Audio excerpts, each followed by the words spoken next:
Members of this Honourable House here present, I wish to inform you that the Speaker and the Deputy Speaker are unavoidably absent from today's meeting. In accordance with Standing Order 4.2, I now call upon you to elect from among yourselves as Speaker a member who is not a Minister or Parliamentary Secretary.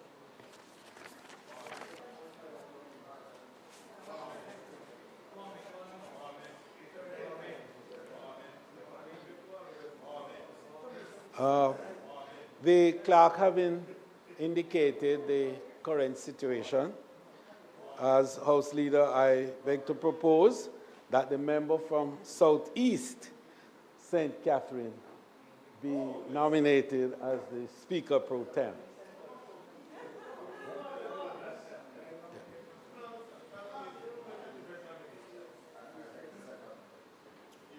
I beg to second that nomination. Everybody. Members, let's be upstanding to receive the Speaker pro tem. No, sir.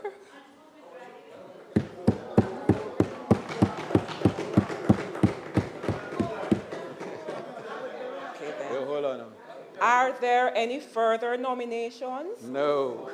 Are there any further nominations? Are there? Are there any further nominations? No. I now invite the member from St. Catherine Southeastern to take the chair as the Speaker for today's sitting. Rise, you to rise. Everybody is to be upstanding. Still Busher. Now you bow to him. Yes. And you bow to us. Right.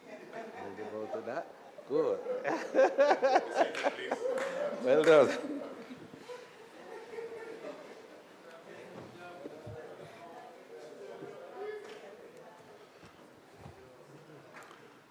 Let me thank the members of this honorable house for instilling me to be the Speaker of today.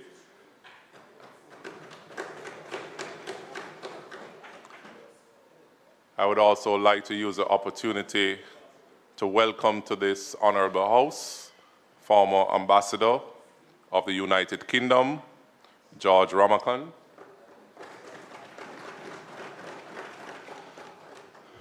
Also members of the gallery, visitors of the gallery, sorry, that are seated here, and also those on social media.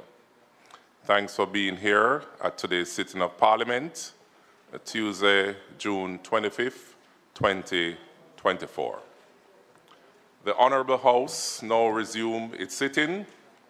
It is indeed a great honor and pleasure to welcome all of you to the sitting of this Honourable House of Representatives on Tuesday, June 25th, 2024. I did extend welcome to persons that are here, and we will move on with the proceedings of today's sitting. Call of the roll. Mr. Holness, Dr. Clark, Mr. Clark, Mr. Bartlett, Mr. Holness, Dr. Clark, Dr. Chang, Miss Grange, Mrs. Williams,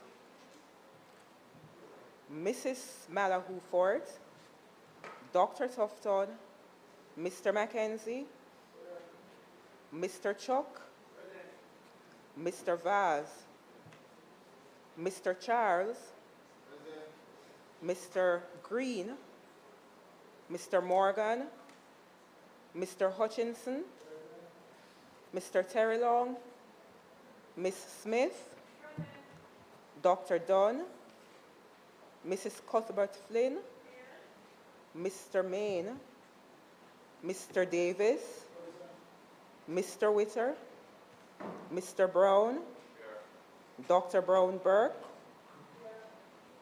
Dr. Charles.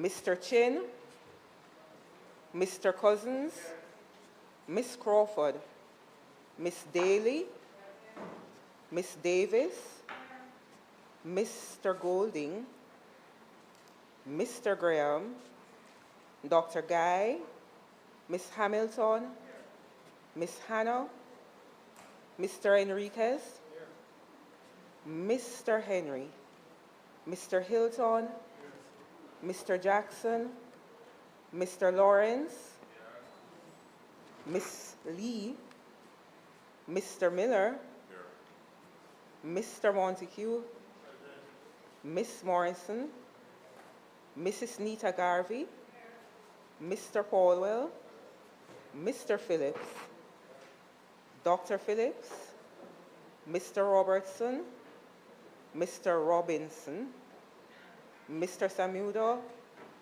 Mr. Shaw, Mr. Sibley, Mr. Slowly, Mrs. Vaz, Mrs. Vaz, Mr. Warmington, Dr. Wheatley, Mr. Williams, Mr. Wilson, Mr. Wright.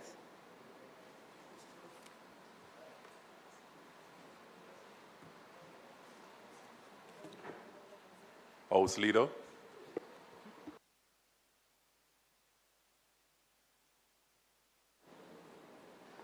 Thank you very much, Mr. Speaker. I'd like to, on behalf of the members of the House, to welcome you to the chair. We are very pleased that you were able to fill in today, and we know of your capabilities, and we are satisfied that the full cooperation of all members will be accorded to you today to enable the House to move with alacrity and, of course, with the efficiency that have characterized our sittings over the past few sessions. Mr. Speaker, I'd like also to join you in welcoming the members in the gallery who are here, representing, I'm sure, the portfolio areas of our Deputy House Leader and Minister of Gender, of Sports, Culture, and everything else. And of course, the member from St. Catherine North, is it Northeast? Eastern, yes, Eastern today. So, Mr. Speaker, I beg to move also that we suspend the agenda items leading up to public business so as to allow for the continuation of the sectoral debate. May it please you, Mr. Speaker.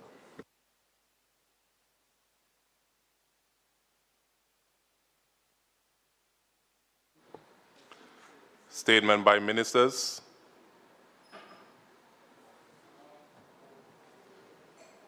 Mr. Speaker, today we pause to reflect on the life and worth of one who had served in this chamber with great distinction and served not only as a member of this honorable House for 3 consecutive terms, but also as the first female Speaker of the House of Representatives in the history of Jamaica.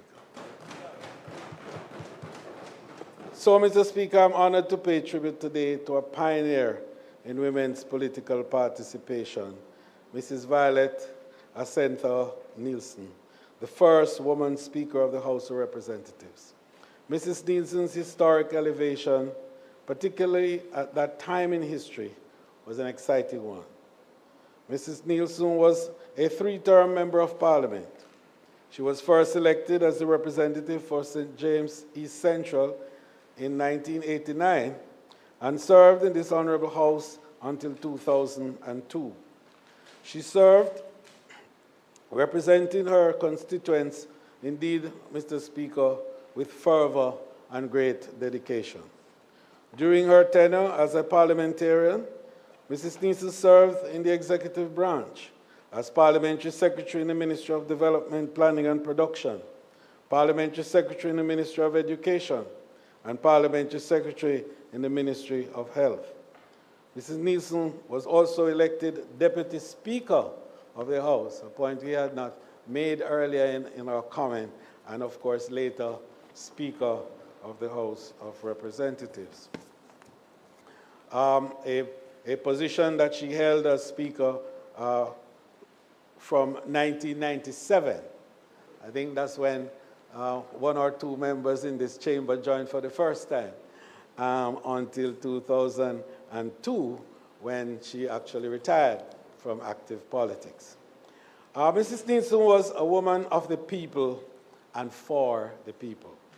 And Mr. Speaker, I can reference that because not only was it that she served her community in Somerton St. James, from which she came with great distinction, but she was very involved in a number of people-related activities and institutions within her area.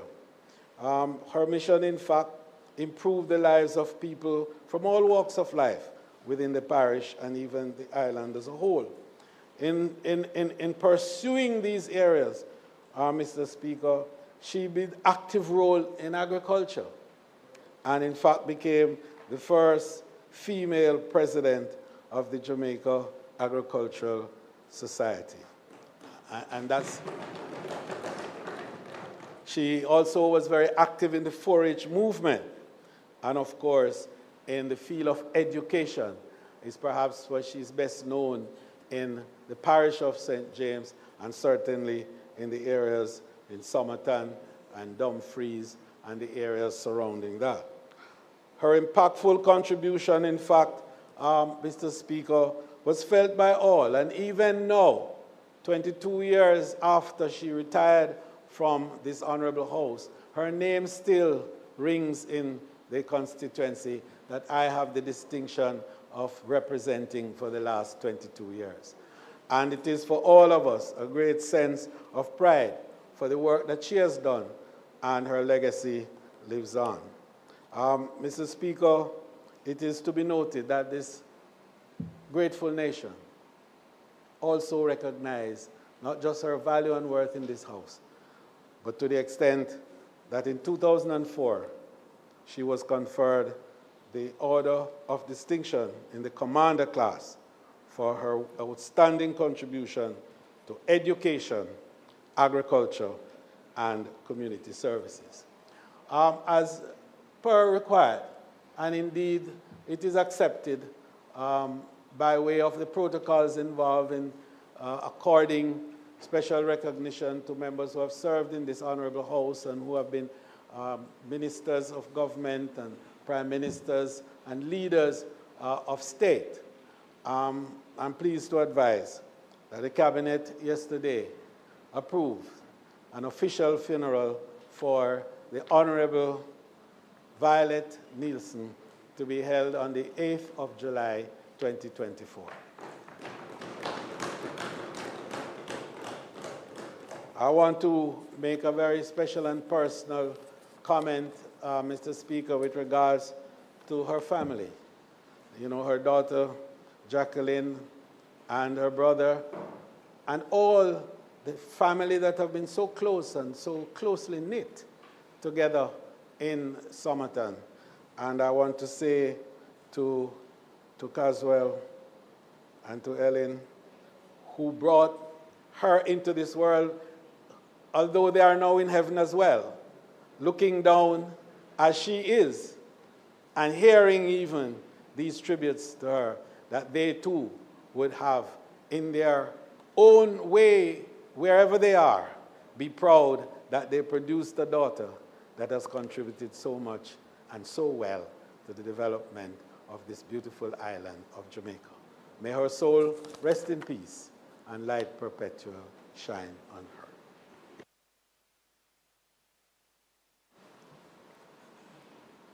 Thank you very much, Mr. Speaker. Mr. Speaker, I join with the House Leader in recognizing the life of the late Violet Nielsen, a lady of tremendous abilities, a lady who I recall when I first got here, and we were debating earlier the duration of time that she was Speaker, but in fact it was 1997 to 2002. And I recall her to be a very stern Speaker. And even though she was on the government side, none of us could form fool with her because she was very strict and impartial in the very strictest sense of that word. Mr. Speaker, she served for 3 terms, and her contribution was quite tremendous. But as the leader of government business has noted, prior to that, she was an educator. So she was responsible for the training of young minds. And sometimes we don't give enough credence to the role of our teachers in our society. I'm just coming from a graduation function, having gone to a graduation function 2 days before, and I have a few more to go this season. And it's just amazing when you see how hard our teachers work to get our children's performing at a certain level. Mr. Speaker, again, I don't need to repeat what the House Leader has said in relation to her family.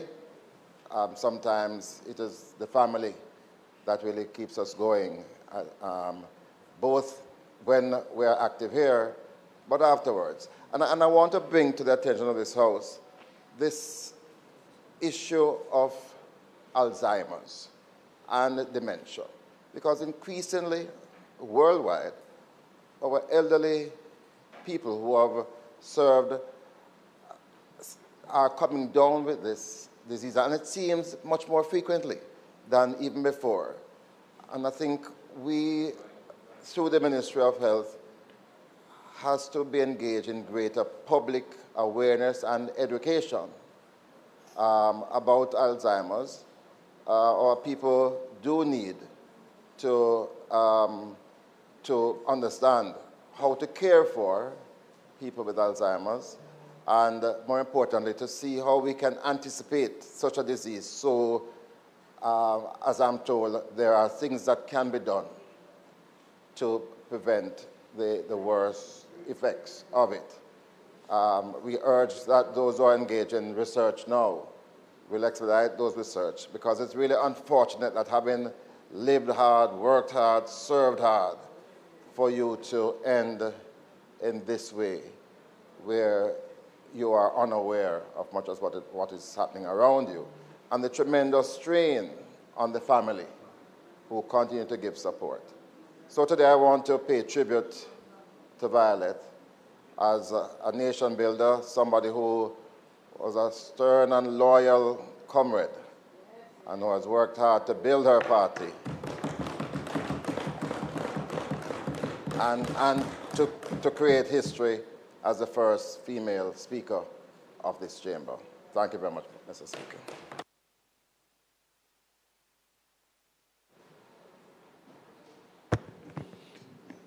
Mr. Speaker, I too would like to join in the tributes to former member, former Speaker, Honorable Violet Nielsen. When I entered this House first in 1993,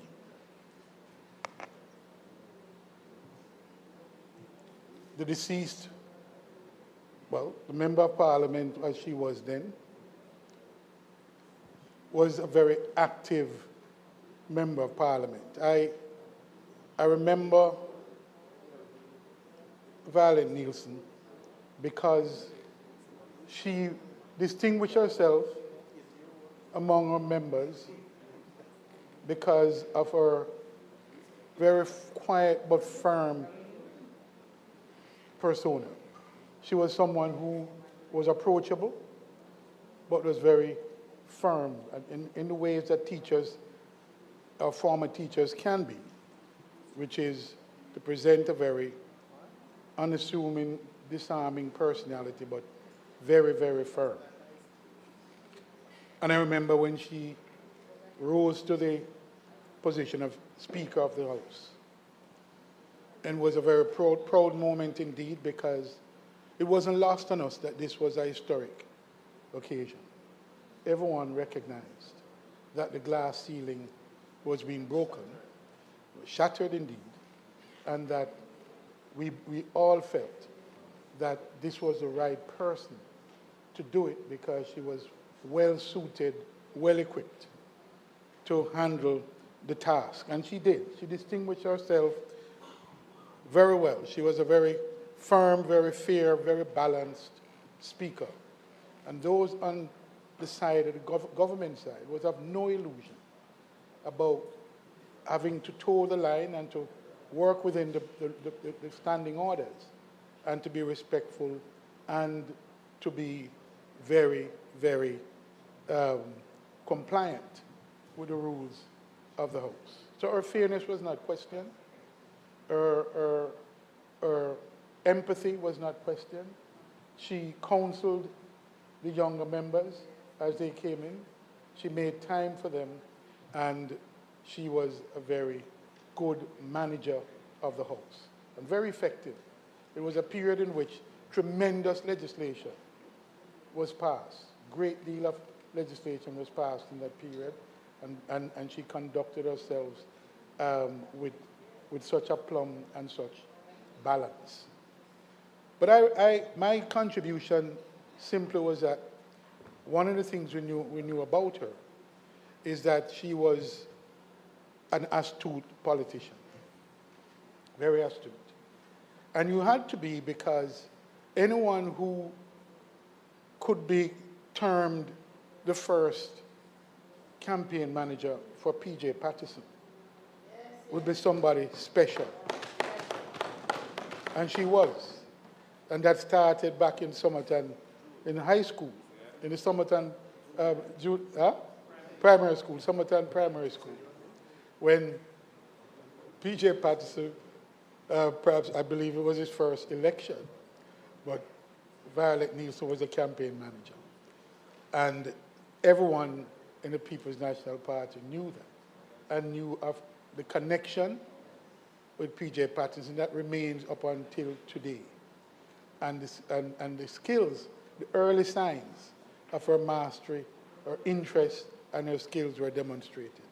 And so we knew that, and we knew her fondly. Our relationship was a very warm one.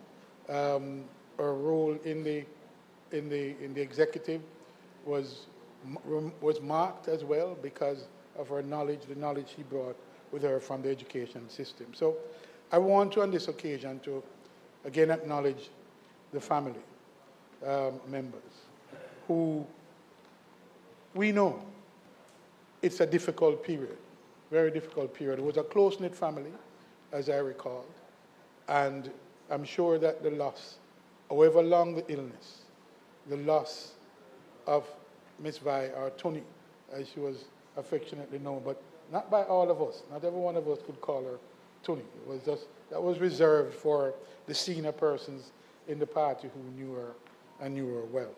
But I want to reach out to and give her my own commendation, my own condolence to the family members, and to say to them that they have every reason to be proud of the role, the sacrifices, the commitment that Ms. Nielsen demonstrated, as both as a member of Parliament and I'm sure as a parent as well. And Jamaica should recall her stellar service. The Parliament should recall the stellar service that she performed, not only for the Parliament, but for Jamaica, for the people of Somerton and St. James in particular.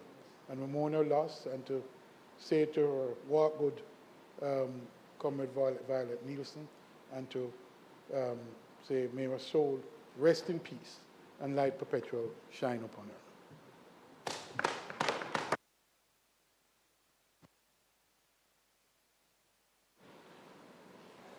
Mr. Speaker, I just want to add a few brief words on this occasion where we are honoring the memory of Violet Neeson. I was not in Parliament when she was in Parliament. In fact, I really only met her once, which was last November, I believe it was, when I was visiting East Central St. James, and I stopped by her house to pay homage to the former MP. I think she served 3 terms in the seat. And she was there, she came out. I met this tall, elegant lady, and she was extremely dignified. And though her family had indicated that, you know, her memory wasn't always as strong as it had been, while I was there, she was very lucid, and we had a very enjoyable visit. And, you know, her place in the history of this Parliament, and indeed in the political history of Jamaica, is permanently established by virtue of her having been the first female Speaker of this House. And I happened to be in Somerton on Saturday night for a divisional conference, and we honored her memory at that conference, and much love was expressed for former MP and comrade Violet Neeson. She was a wonderful lady by all accounts. We've heard that as Speaker of the House, she was impartial. She was equally assertive in ensuring that the members on the government side complied with the standards of behavior that are expected of the House for it to function efficiently and with due decorum, as she was in keeping the opposition to heel as well, on the same principles, on the same basis, which is the way it should be. So I will just close by saying I know that our former party leader, and indeed the longest-serving Prime Minister of Jamaica, Most Honorable P.J. Patterson, felt her passing very deeply. He has said so to me. He had attended primary school with her, and when she died, he messaged me to tell me how much he felt it, and what a wonderful person she was, and how far back they went, as initially schoolmates, and later on, as we've heard from the member for Western St. Andrew, she was his first campaign manager. That was not something I was aware of, but that is another fascinating detail of her life. So, Mr. Speaker, we honor the memory of a great Jamaican, a great patriot, a great parliamentarian, and a wonderful lady, Violet Neeson.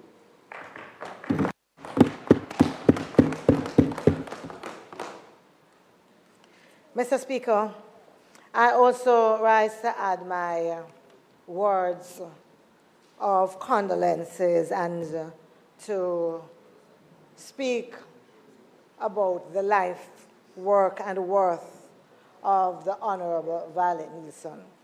I do so mindful that we have today the largest number of women in the Parliament that we have ever had. And so to be able to stand and pay homage to the first female speaker is indeed an important thing to do. I am also just listening, Mr. Speaker, to how Ms. Vi was viewed as a speaker made me smile for a moment, especially at a time when we are also talking about the role of a speaker in terms of being fair, just, impartial, and effective. To be able to honor a woman who, as far back as when she became speaker in 1997, when it was not, she understood the assignment, and it was a time when it might not have been expected of her. So I believe that all of us as women and as parliamentarians would stand proud today of the legacy that she has left behind. Mr. Speaker, what is also very clear, I met her once or twice, but did not know her well. But the truth is that everyone who was a part of the People's National Party during those times would know of her. Quiet, dignified woman, comrade in the People's National Party, and one who has left a trail of good works for many of us to follow. Mr. Speaker, as I end, I simply want to also pay tribute to her family. I always speak about this, that as individuals in the politics, our family probably makes the greatest sacrifice for the work that we do, although it's not a decision that they have made. But they give so much personally that I believe that every time we speak on their behalf, we must pay homage to the family. And so, as others have said, may her soul rest in peace, light perpetually shine upon her, and may her family be comforted by knowing that her work was not in vain and that her work has left an indelible mark on many of us who are left behind. Walk good, comrade.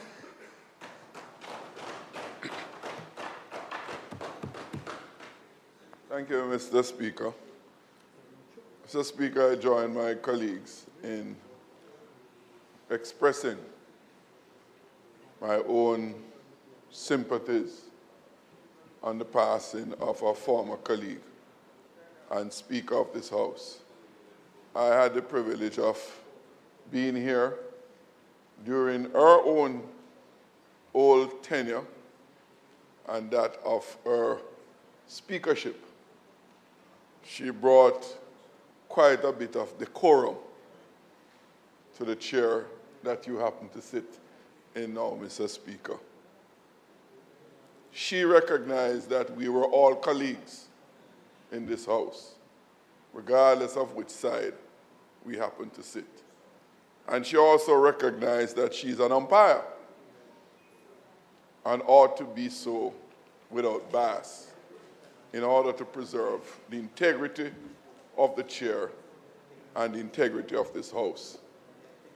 She was quite quiet, calm, but if you get under her skin, she will let you know in no uncertain term that you got there, but in a dignified way.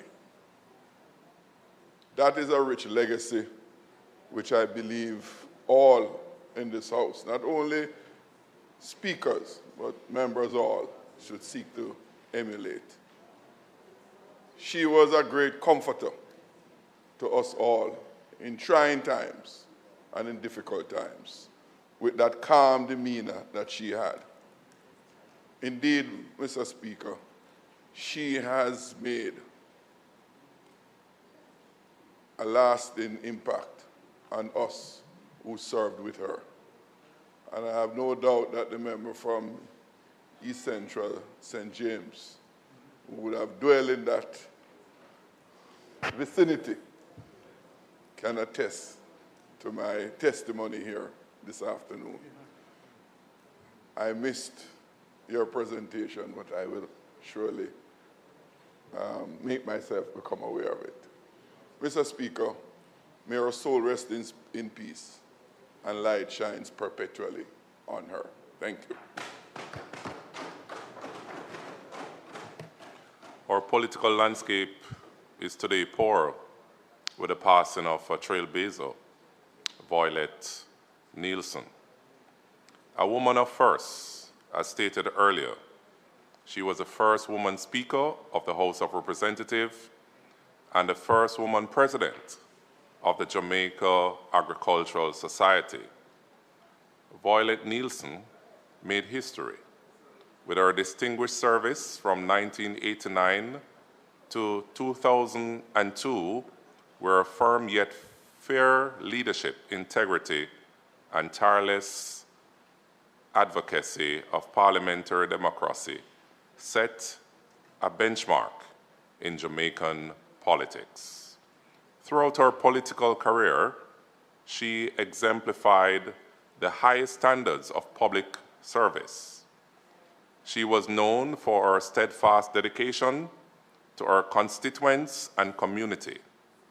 Her pioneering spirit and contributions to the nation have paved the way for many who have followed in her footsteps, leaving behind a legacy of service, dedication, and unwavering commitment to the people of Jamaica.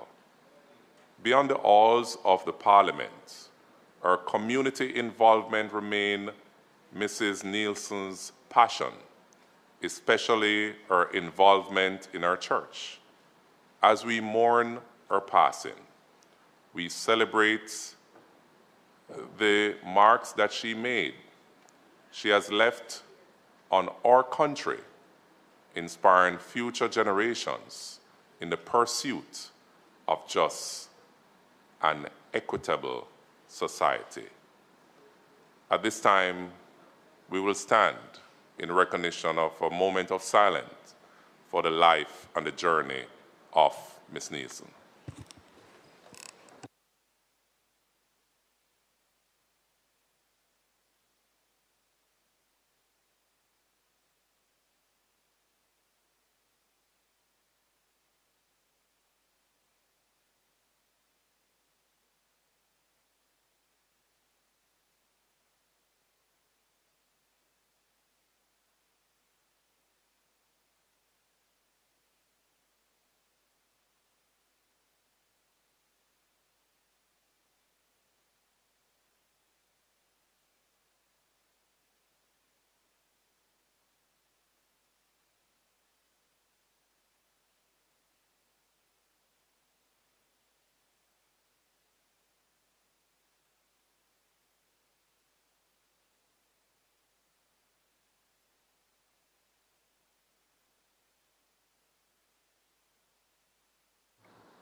Please be seated. May her soul rest in peace.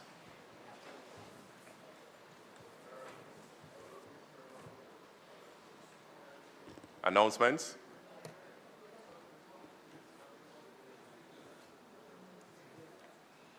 Speaker, further to my earlier comment as we started this sitting of this Honorable House, I beg to reaffirm the motion that the items on the agenda leading up to public business be now suspended so as to allow the continuation of the sectoral debate.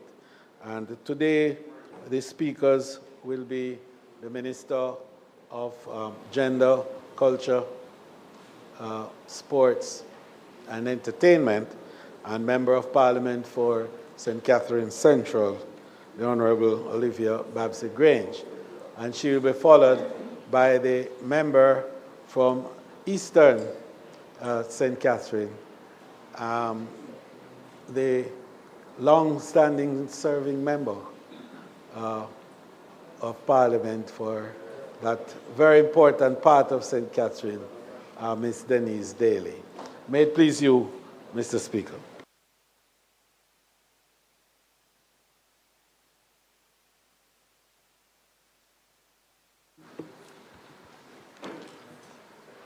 Please make welcome for the sectoral debate the Minister of Culture, Gender, Entertainment and Sports, Deputy House Leader and Member of St. Catherine Central.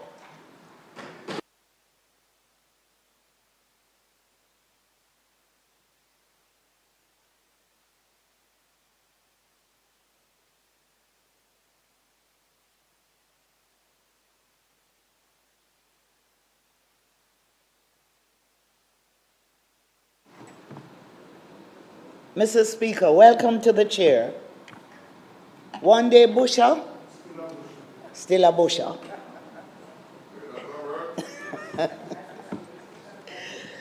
So, Mr. Speaker, this year I begin my contribution to the sectoral debate with grateful acknowledgement of the people who make it possible for me to stand here today. My constituents of Central St. Catherine, some of whom are in the gallery. I'm humbled by the privilege to represent, to work for, and to work with the people of Central St. Catherine, the heart of which is Spanish Town. We have been on a mission to transform lives and build communities. And we have come a long way and have achieved remarkable success. Mr. Speaker, when I look at the physical and social development that has taken place, I'm proud to say that Central St. Catherine is not the same place as when we started this journey together in 1997.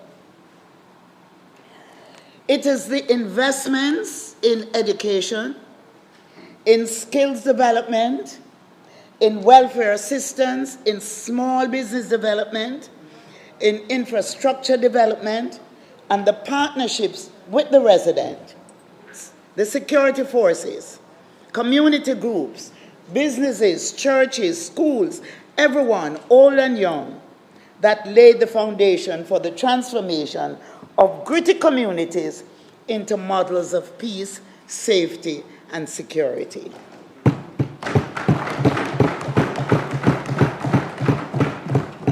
Mr. Speaker, Central St. Catherine is the home of our Prime Minister, born and bred in Spanish Town. And we are extremely proud of him. So the old reputation for violence and destruction has changed and continues to change. Today, Central St. Catherine is building a fine reputation as a place of choice to live, work, raise families, and do business. We are one family. We work as a team. And I set an example which they follow. Just last week, I had the honor of participating in the opening of the multi-billion-dollar residential and commercial development called New Brunswick Village. It is a most impressive development that symbolizes how much things have improved in the constituency and the confidence that investors have in the national economy, built stronger by this Andrew Holness administration. None of this happened overnight or by accident. It required us to be deliberate about development. And that means doing all these things, articulating a clear vision of a better life for all, obtaining the buy-in and support of stakeholders, constructing a doable plan, and taking the required steps to make the vision a reality. Being deliberate about development is about recognizing the areas in which our people have competitive and strategic advantage, developing the policies and programs to promote those areas, and being steadfast in the face of challenges. It is about making bold, ambitious, beneficial, strategic, and impactful decisions and actions towards our purpose of building prosperity for all. At its core, Mr. Speaker, deliberate about development is understanding, as former Prime Minister Hugh Shearer taught us. He said, we cannot allow the future of our country to happen by accident. If we content ourselves to sit back and relax and allow time and the luck of fortune to attend to our problems and build Jamaica's future, we will stop just where we are and begin a quick reverse into the mire of our distant past. Deliberate about development is knowing that our future depends on service and hard work.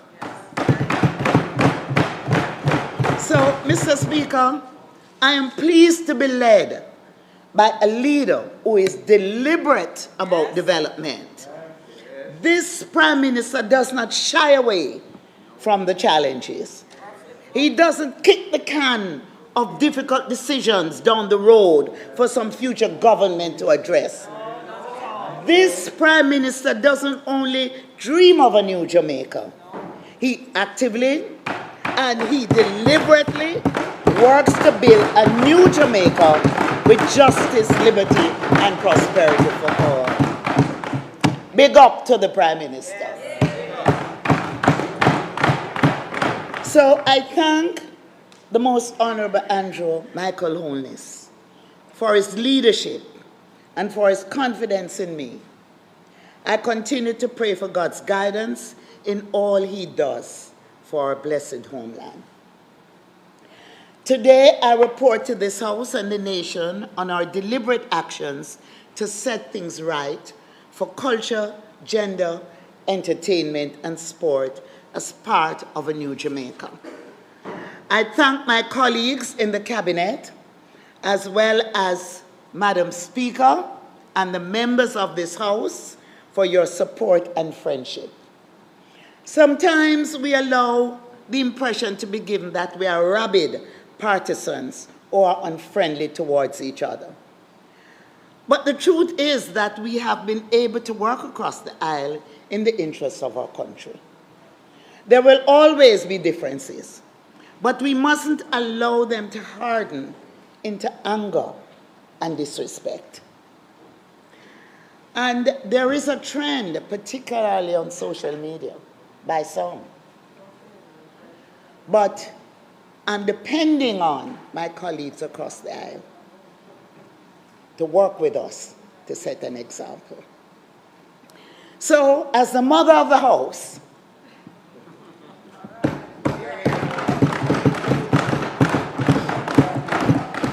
and someone who was a political prisoner, who was exiled from this country, I've been through the fire.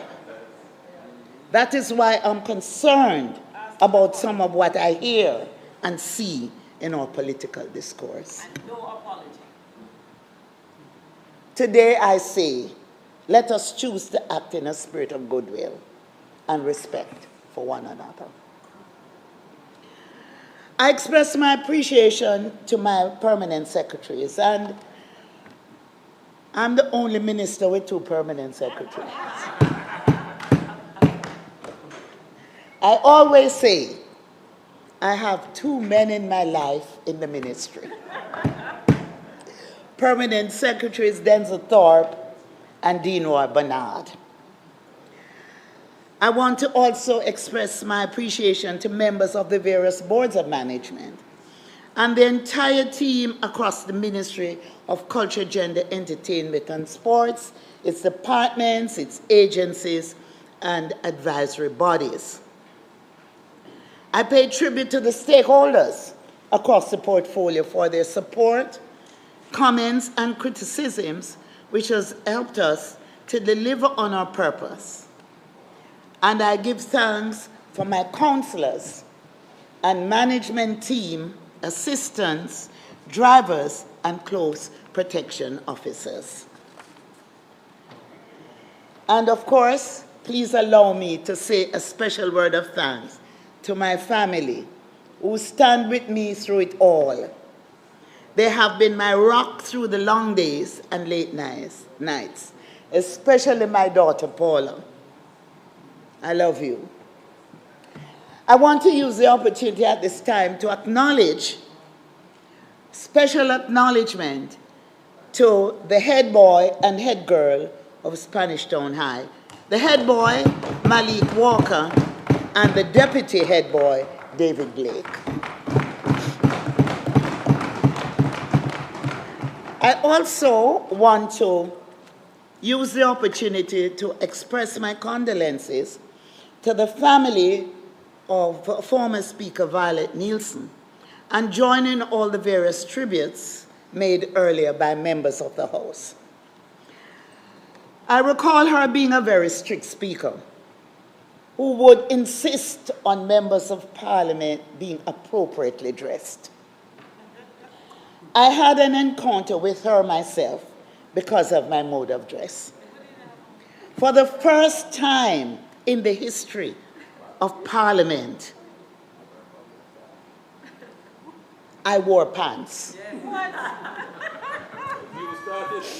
That's right. Parliamentarians, women parliamentarians, female parliamentarians must be appropriately dressed in a dress. The men must wear pants and the women wear dress. Well, of course, me, big and bold, decided I would go and get a fantastic Ralph Lauren suit and appear in Parliament. Well, of course, I was told that the Speaker is going to tell me to go sit in the well. So, of course, she kept looking at me and I kept looking away until the end of the sitting. After which she called me and she said, I didn't want to embarrass you by calling your name, but wearing pants in the house is not an appropriate dress. Well, after that, we proceeded to change the standing orders to make sure. So, all the women who are wearing pants today, right? I paved the way. As I say, you know, it's not just the man who wears the pants.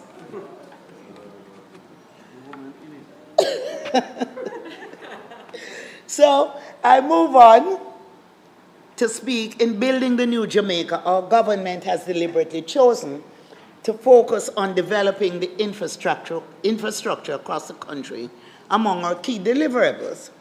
In my ministry, this has meant developing new facilities, rehabilitating aging ones, and repurposing others. I'm determined to present to the nation a redeveloped national stadium, a world-class facility that meets the regulatory requirements of international sports federations among the deliverables of the Ministry of Culture, Gender, Entertainment, and Sport. When this administration returned to office, we examined every asset in Independence Park, the home of the National Stadium, and we came up with an ambitious program of redevelopment which has seen us resurface the running tracks. That beautiful blue track was done by us. We upgraded the aquatic center.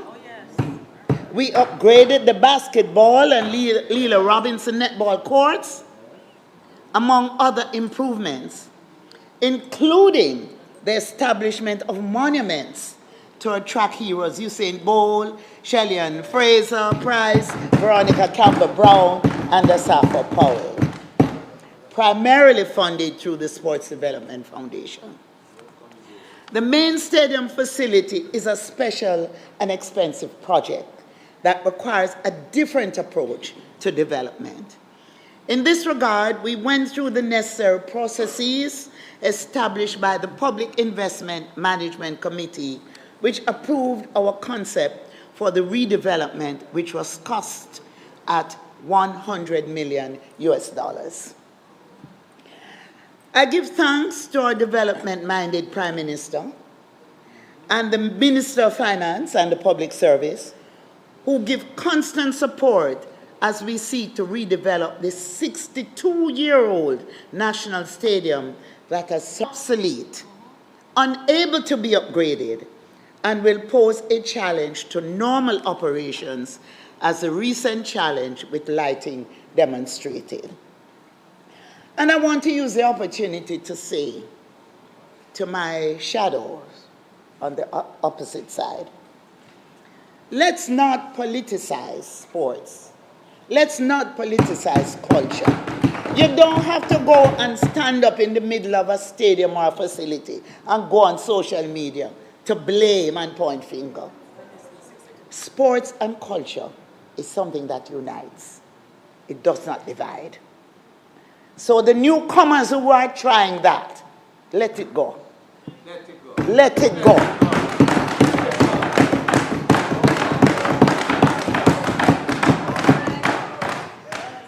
With the agreement of the Honorable Minister of Finance and the Public Service, I now want to make the following announcement. The government of Jamaica, acting through the Ministry of Finance and the Public Service, recently signed a framework for cooperation with the government of the United Kingdom, acting through UK Export Finance. The framework establishes a basis for both sides to collaborate and cooperate for the purpose of financing projects in Jamaica involving exports from the United Kingdom for the purposes of achieving the economic development objectives of Jamaica. Among the priority projects listed to be addressed in this framework is the redevelopment of the National Stadium.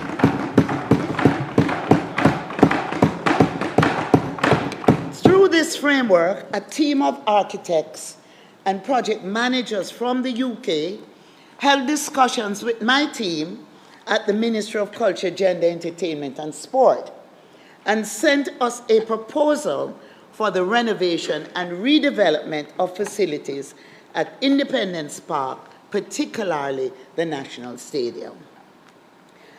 The document, Mr. Speaker, in essence, proposes to not only address the shortcomings of the existing stadium, but also to identify through qualitative and quantitative assessment the full potential of this iconic stadium through its enhancement as a major tournament venue, training center, and visitor attraction to promote Jamaica and Jamaican sporting talent.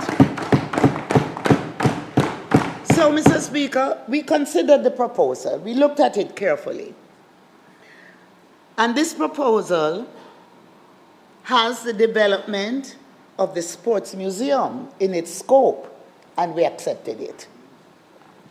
We have communicated our decision to the Ministry of Finance and the Public Service, which will now finalize the funding agreement and release funds in short order to begin phase 1 of the development, which is the Stadium Assessment Feasibility Study. So, Mr. Speaker, we are deliberately establishing a world-class stadium for our world-class athletes and entertainers.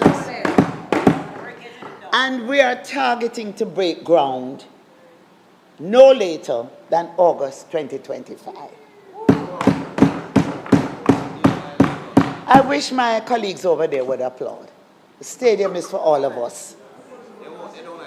For all of us. And I know that the former Minister of Sports on that side, I know she's happy about it. She has a wide grin. Right. So we have also asked the Minister of Finance and the Public Service to provide special funding in the interim in the amount of 75 million Jamaican dollars for urgent remedial work at the National Stadium to address the lighting infrastructure. This remedial work must be completed by September of this year for the stadium to meet the FIFA requirements for international matches that are scheduled to be played at the office in the 2nd and 3rd week of September.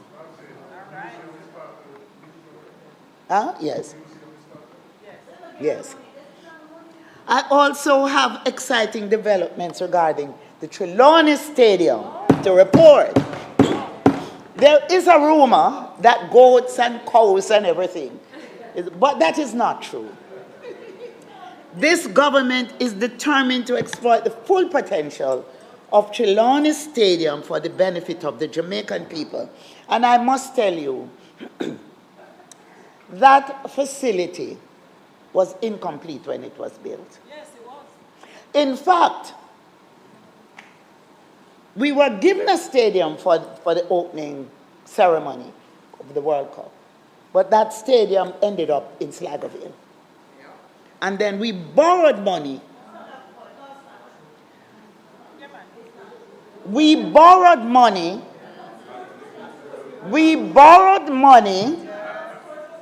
bought the land in Trelawney and borrowed money to build the stadium. The Ministry of Finance has shown me $500 million still owed. Still owed. And this is not, I'm not being political here. It's just the facts. Just the facts. No, but it is a fact. It is a fact. The stadium is incomplete, and it was built only for the ceremony, the opening ceremony. So in this regard, we can provide the information, all right? We can. You know I don't throw stones. I speak facts. You know that. All right.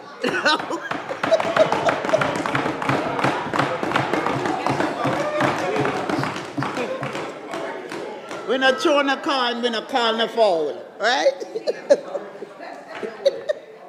Now, I really have great news. We have been in discussion about a $550 million development at the facility. This venture is driven by private equity and not public funding.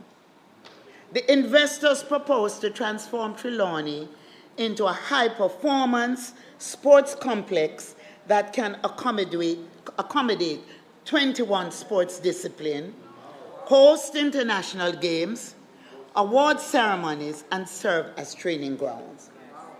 This sports tourism development also proposes the construction of high-rise condominiums and a hotel. The discussions about this exciting development are going well, and I look forward to making the announcements as we sign off on the arrangement. In the meantime, we continue to make Trelawney Stadium available for a range of activities. So far this year, the stadium has hosted cricket tournament matches, it has hosted parties, it has hosted the Jamaica Youth Festival and church services. Later this year, it is scheduled to host the Trelawney Football Association finals and the Sandals Annual Fun Day, among other entertainment events. And last year, one of the events that were hosted there hosted 15,000 young people from across the region at the Seventh-day Adventist Camporee. And so the facility is being used. And I want everyone to know that and appreciate the fact that it is being used in spite of its shortcomings. So we are deliberate about development.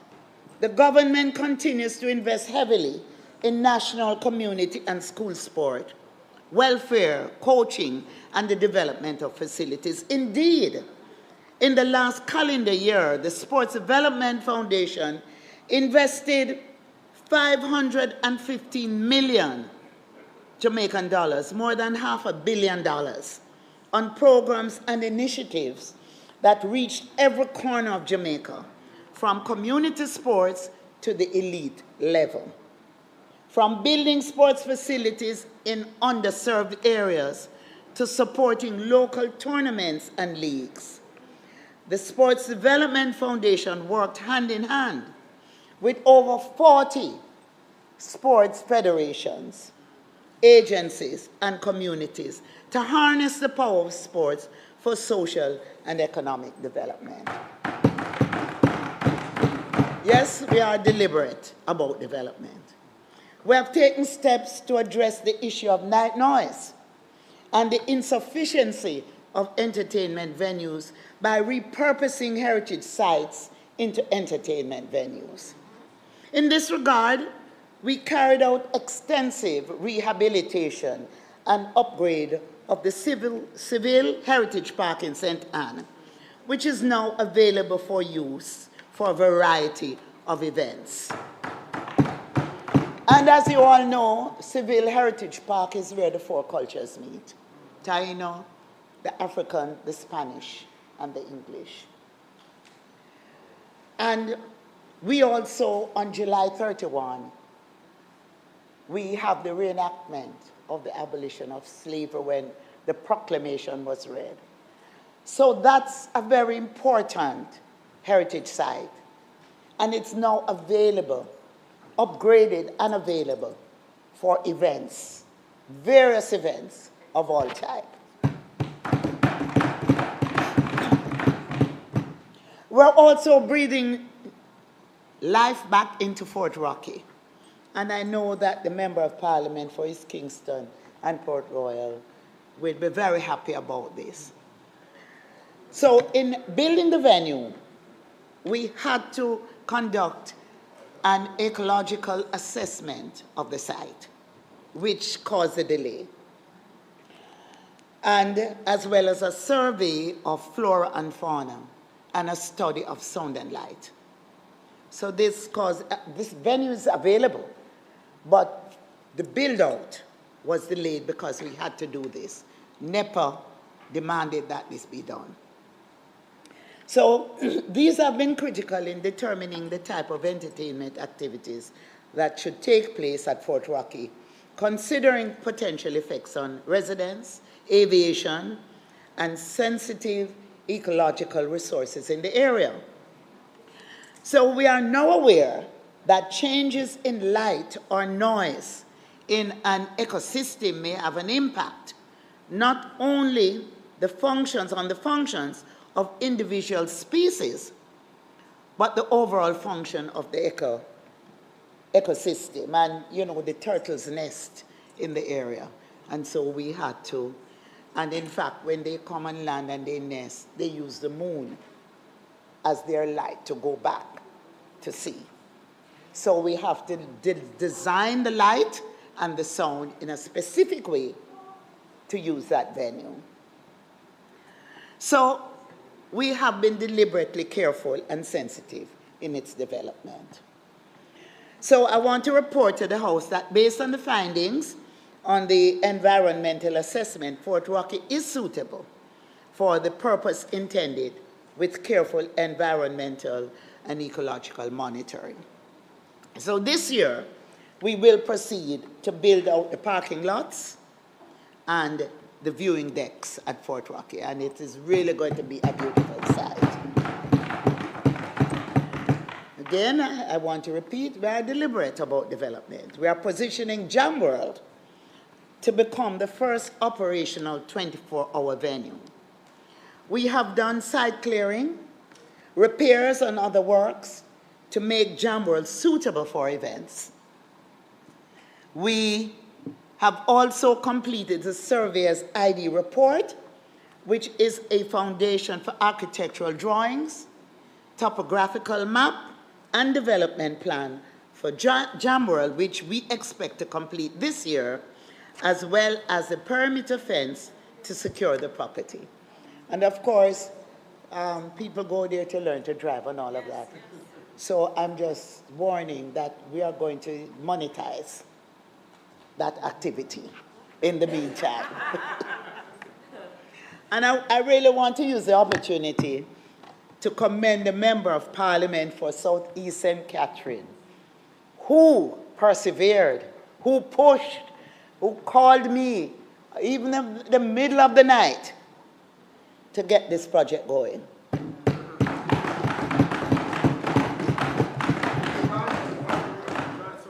Yes. Eh? No, not backward. That's a different project.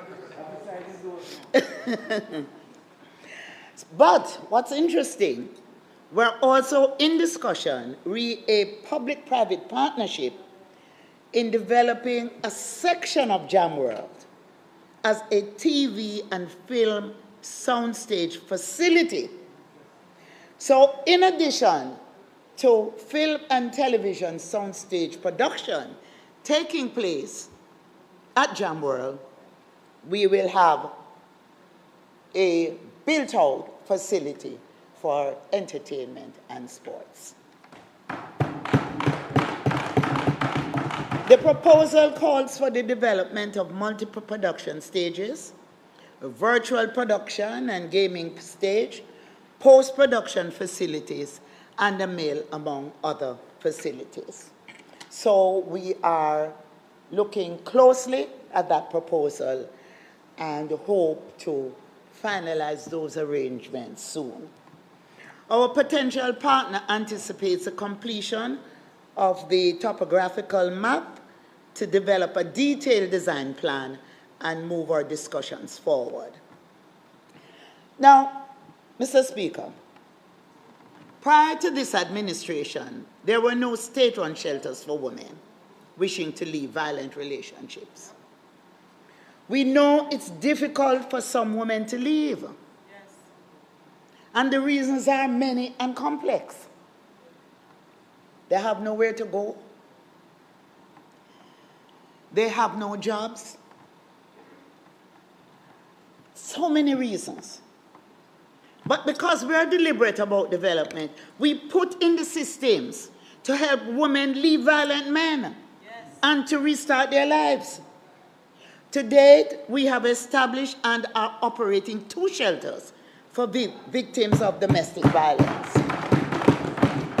They are safe, they are well secured and equipped to cater to women and their children. The environment is therapeutic. We have counselors. We offer legal services. We have trainers who have developed various programs to help women earn and become financially independent. Women in one shelter are earning from a strawberry farm that they have established, while others are earning from jewelry making and other skills that they have learned since leaving their abusive situation. These shelters, established with the help of the European Union, UNFPA, and UN Women, among others, provide hope for a better life. So we are currently developing a 3rd shelter. The construction phase is ongoing, and work is projected to be completed by the end of this financial year. Any of us could become a victim of domestic violence. Anybody, any one of us. Yeah. But none of us should stay in that situation. And help is now available. So, my sisters, take that step. Call or text us on 876-553-0372 or 876-236-1713. We will help. And I can tell you, the calls have come. And the calls have come from women from all walks of life and profession. Connected to the National Shelter Strategy is the deliberate development of domestic violence intervention centers at police stations across the island through the support of the Spotlight Initiative. And I want to congratulate the JCF on the splendid job that they are doing. We have expanded the reach of the Women's Center of Jamaica Foundation by rehabilitating and establishing new facilities at Santa Cruz, St. Elizabeth, and Mandeville, Manchester. And I just want to expand a little on the Women's Center, the work of the Women's Center. It's over 40 years old. And there are young girls who have been abused. There are young girls who have just been experimenting. We have had an 11-year-old pregnant by her grandfather. Yes. And we have had 14-year-olds having twins. This is an excellent program.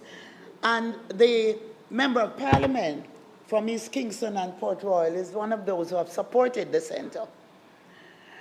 And we are grateful for the support. So we have good news, however, more good news. We are working with the Factories Corporation of Jamaica on improving our facilities in St. Thomas, as part of the government's deliberate development plan for the parish. The center in Morant Bay, they have a nursery and they conduct classes in the same building. And when the young mothers hear their babies crying in the nursery, it distracts them. They want to go to the babies. And so we will now be able to have a standalone nursery through the support and efforts of the Prime Minister and Factories Corporation.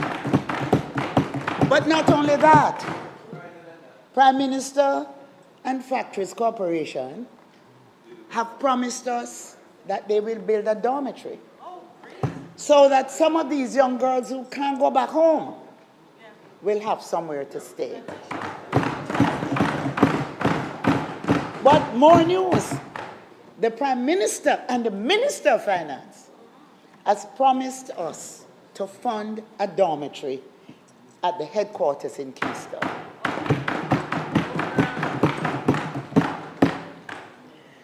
So,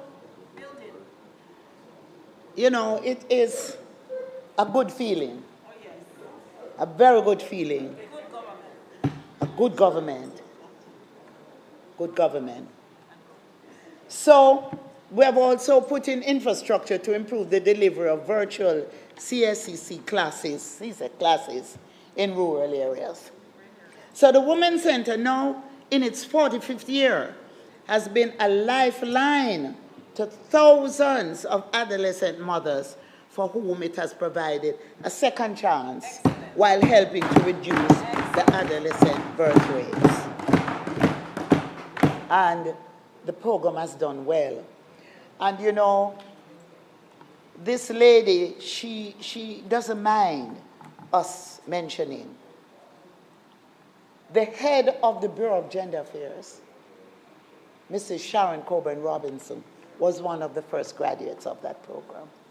And no, she is in charge of the gender machinery in Jamaica.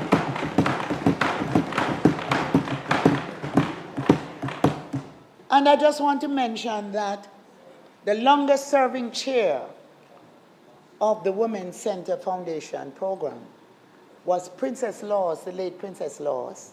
She died recently. Yes. But she made her mark when she chaired that organization. And I am proud to say that the Organization of American States, in renaming their Hall of Fame, Hall of Heroes and Heroines, have requested a photograph of Princess Laws to be placed in the Hall of Heroines until a painting is done of her. And you know, Princess is being recognized for the contribution she made to the OAS, and the being 50 years since Jamaica joined the SIM program, and in that connection, Princess Laws was very instrumental and was the first Anglo-Caribbean president of SIM.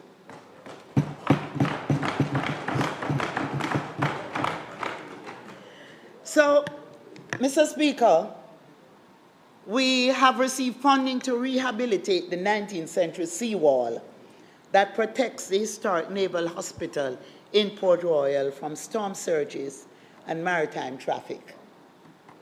The extent of deterioration of the seawall was revealed in a heritage impact assessment study conducted in 2022. And we were concerned that further deterioration could affect the integrity of the sunken city in Port Royal. So we sought international assistance through UNESCO to address the deterioration, and the Netherlands Funds in Trust has responded. We are finalizing the arrangement and hope to begin the project by September. We expect that this project will build our capacity to conserve and maintain the submerged city which is the subject of our nomination to the World Heritage List, titled The Archaeological Landscape of 17th Century Port Royal. Our nomination is now at the final stage of the evaluation process, and we anticipate, Mr. Speaker, a favorable decision by March of next year. So Port Royal will be further enhanced by these two developments. Port Royal is synonymous with Jamaica, but its significance stretches way beyond our shores. It was the port where enslaved Africans were sold and shipped to plantations in other English-speaking colonies and the Spanish Main. The trading Africans became a significant source of Port Royal's wealth. The town, once the enclave of pirates, grew to become the most important trading post and the most affluent town in the New World. It became known as both the richest and the wickedest city in the West, if not in the world. At the height of its immense wealth in the 17th century, disaster struck. On June 7, 1692, an earthquake caused 2/3 of Port Royal to sink into the sea. And remarkably, Mr. Speaker and colleagues, 332 years now, it is a well-preserved site that captures life as it was being lived in Port Royal at the time. We have divers, we have trained 12 divers, 6 of whom are women. And recently, we conducted underwater expedition led for the first time by a Jamaican team. And they went underwater. The city is still standing. Still standing. So what we are doing now, we are clearing the silt. Because we have plans. It will become one of the biggest tourist attractions in this part of the world when we are able to have persons look at the underwater city. Interestingly enough, about 4 weeks ago, we had a request from Adidas, the head of Adidas. They were coming to Jamaica, and they wanted to dive to go see the sunken city. We don't normally give permission for that. We don't normally, because we are protecting the site. But we gave permission, and they were accompanied by our divers. And they went and viewed the underwater city. So we really have something good going there, and we're going to make sure it works for us. I see the Member of Parliament nodding his head. You can't complain. You can't complain. So for us, this is a historic site of memory which must be preserved for all of humanity. The inscription of the sunken city to the World Heritage List, added to the development of the cruise ship pier, would seriously enhance Jamaica's culture and heritage tourism product. This would be further enhanced by development works to be undertaken over the next 5 years at the Rockfort Mineral Bath under a new license agreement with Carib Cement. The works will include enhancement of the baths, installation of accessories, and the establishment of a robust security presence to ensure health and safety of visitors. Carib Cement assured us that some renovations will be completed within the next 6 months, which will make the facility, they're talking to you? All right, I will ensure. I always make sure they talk to the Member of Parliament. So, so they have assured us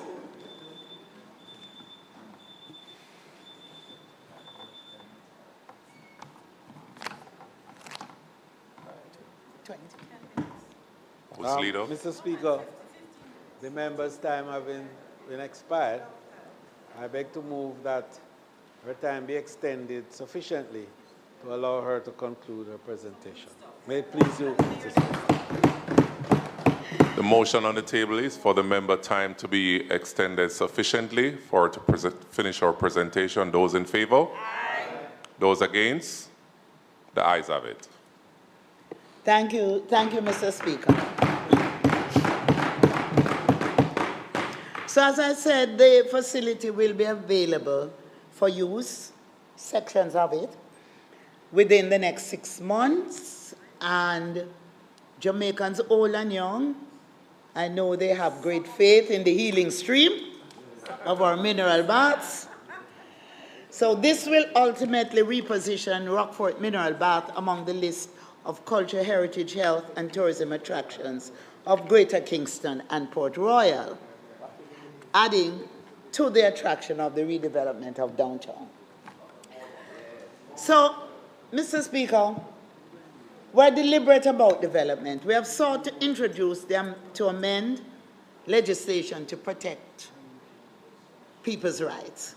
With the approval of the entire House, we passed the Sexual Harassment Protection and Prevention Act and brought it into operation on July 3, 2023. It is a game-changing piece of legislation that will provide relief for those enduring the harmful effects of sexual harassment and hopefully cause a culture change. Under the law, all workplaces and institutions must have their sexual harassment policy in place by the end of this month. Say it again.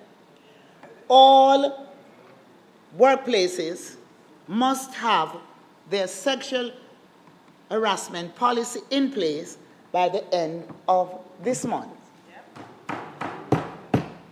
The policy must be brought to the attention of each worker, client, student, resident, ward, inmate, patient, or member, as the case may require, because it also includes landlord, accommodations, churches, institutions, and so on. Any workplace or institution that fails to implement such a policy, which should outline a process for reporting and resolving a complaint of sexual harassment, could face sanctions. So, we are almost at the end of June. And I'm asking members of Parliament to reach out and to ensure that business places in your constituencies become compliant.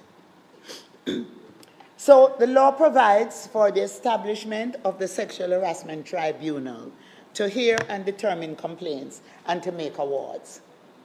Today, I announce the members of the tribunal who have all met the fit and proper eligibility requirements specified in the Act.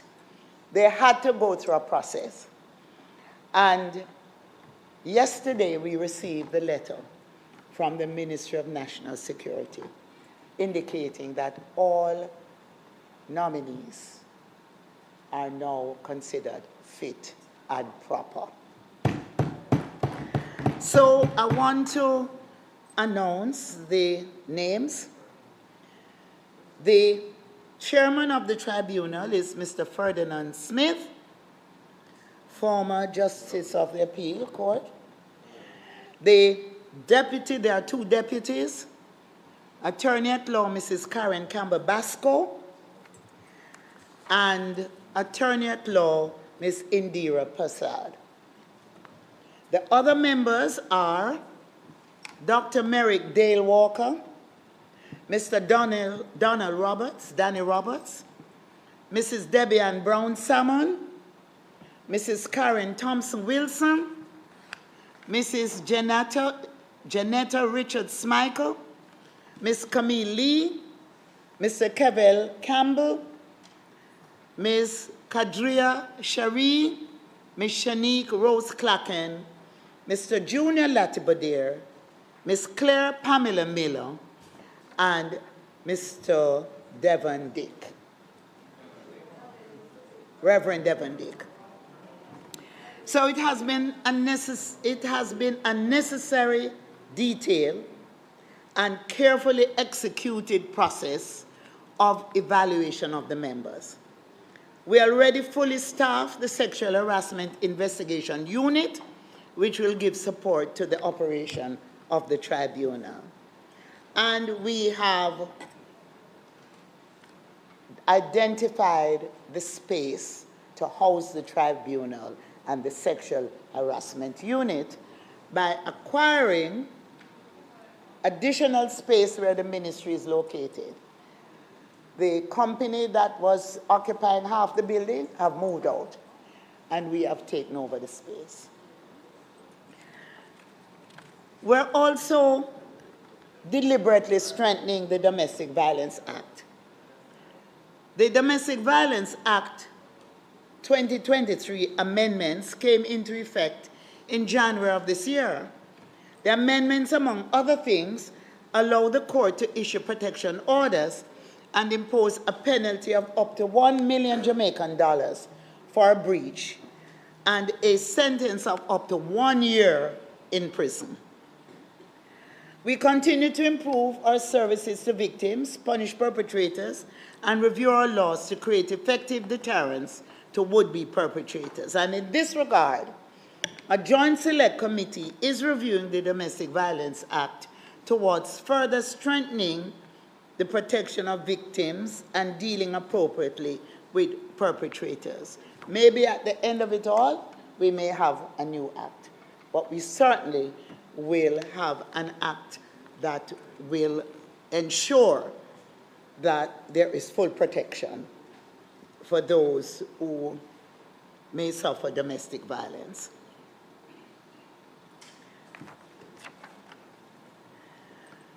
Now, the Ministry of Culture, Gender, Entertainment and Sport continues to work towards the repatriation of artifacts that were taken from Jamaica by the British and housed in museums and universities in the United Kingdom. The negotiation for the return of many of these artifacts, including a whole repository of artifacts from the Tainos, is ongoing. But recently, we celebrated the repatriation of the giant gallywasp through a collaborative effort involving the University of the West Indies, the Institute of Jamaica, and the University of Glasgow, Scotland. The repatriated Jamaican giant gallywasp was thought to have been collected in the 1850s and became part of the University of Glasgow collections in 1888. The specimen called Celeste was transferred from the zoology collections of the University of Glasgow to the University of the West Indies, which, recognizing the national importance of the specimen, has deposited it in the National Faunal Collections at the National History Museum of Jamaica on permanent loan. Permanent loan. We get it back. We get it back. The IOJ is also now in possession of a motor car featured in the Bob Marley One Love movie. The 1973 blue BMW E was used in the film as a replica of Marley's motor car, and the vehicle was donated to Jamaica by the film and television production and distribution company Paramount Pictures Corporation as a goodwill gesture. And the public will be able to view the vehicle as part of an exhibition.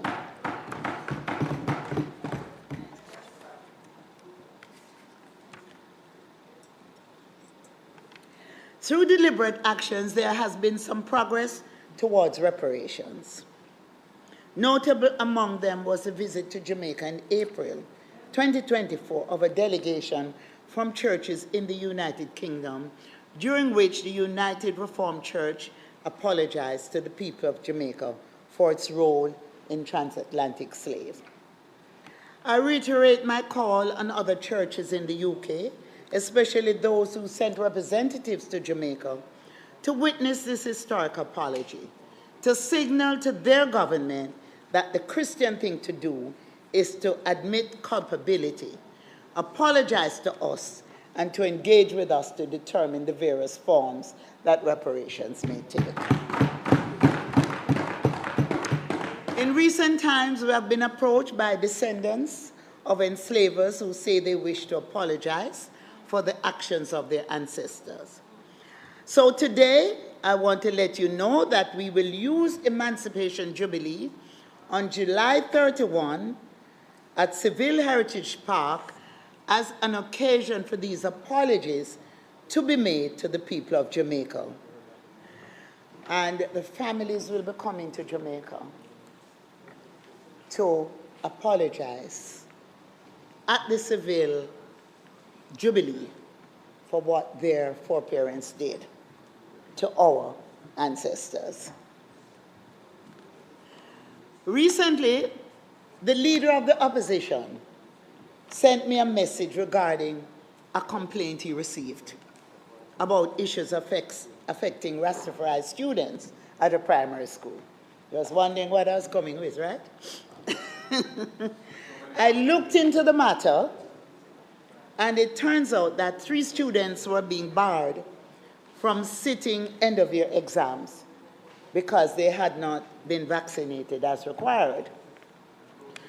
The parents were unwilling to have the vaccine administered on religious grounds. Thankfully, we were able to resolve the matter between the Ministry of Health, the Ministry of Education, and my permanent secretary. So the Minister of Education has such a fantastic team in place that the team knew what she would want and took care of the matter. So the emergency with the unvaccinated students made me realize that there are some matters relating to the Rasta community that need to be addressed. And members of the community have recently sent me a list and asked me to meet with them, and I will be doing so. In fact, you know, I'm glad that God has put this in my hands. Growing up in West Kingston, there was a particular Rasta man who was almost like my guardian angel. I grew up with people around me of all religion. I grew up in the heart above Coronation Market, and I never feared anything. There were churches all around me. Revival Church, Pentecostal. I had to go to every one of them. And I had to go to the Nabingi too.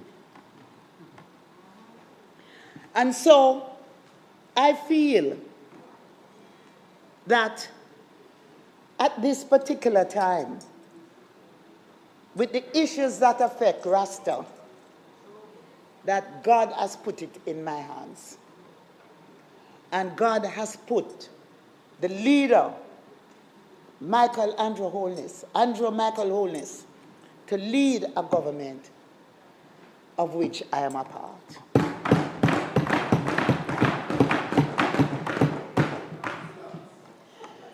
This government is deliberate about engaging with and celebrating and setting things right with our Rastafari brothers and sisters. The state did an injustice to Rastafari at Coral Gardens in 1963. And for 54 years, our Rastafari brothers and sisters lived with the physical, psychological, and emotional scars of that incident, and the feeling that successive governments had let them down by not sufficiently acknowledging what they had been through. Yes. Mr. Speaker, it took this Prime Minister, Andrew Holness, to do the right thing by taking responsibility and apologizing for what happened in Coral Gardens in 1963 before he was born. Before he was born. So it took this administration to establish a Coral Gardens Trust Fund in which we have put 100 million Jamaican dollars to pay reparations as part of a broad program of reconciliation with the Rastafari community. Another important step was the posthumous honoring of Leonard Howell, the first Rastaman, with the Order of Distinction as part of Jamaica 60 celebrations. And I have in my office an Empress, the first and only Rasta to be appointed as senator, appointed by the most honorable Edward Philip George Seaga, Barbara Blake Hannam, and she is my cultural liaison in the Ministry of Culture, Gender, Entertainment, and Sport. So we are deliberate about showing honor and pride. Yes, we are. Now, the Jamaica Entertainment and Creative Industries Practitioners Insurance Plan, Health and Life, will be launched in a matter of weeks. This game-changing plan will address situations where there is no money to bury a practitioner upon his or her passing, or where some entertainers become ill and are unable to fund the necessary medical treatment out of their pocket. We're all aware of that. So we are establishing an insurance plan, life and health, to take care of our entertainers and our practitioners, cultural practitioners. So I know the need for this insurance, and many practitioners and their families often turn to me as Minister for assistance. I try my best, but this insurance plan will provide a better, more sustainable, and more dignified option. Following a competitive tender process, the contract was awarded to Guardian Life Insurance. We will sign the contract in a matter of weeks. It is our expectation that through this deliberate action, artists and creative practitioners will take advantage of this scheme and so reduce their vulnerability to adversity and death, as has been the current experience. Mr. Speaker, this Thursday, Jamaica's athletes will be in competition at the national senior and junior championships, hoping to make the team for the 2024 Olympic Games in Paris, which begin on July 26. I know the House will join me in sending best wishes to all our athletes who will be on show at the National Stadium. In a bid to encourage athletes, the government will give a sum of $360,000 to each athlete who qualifies for the Olympics to assist with their training and their nutrition.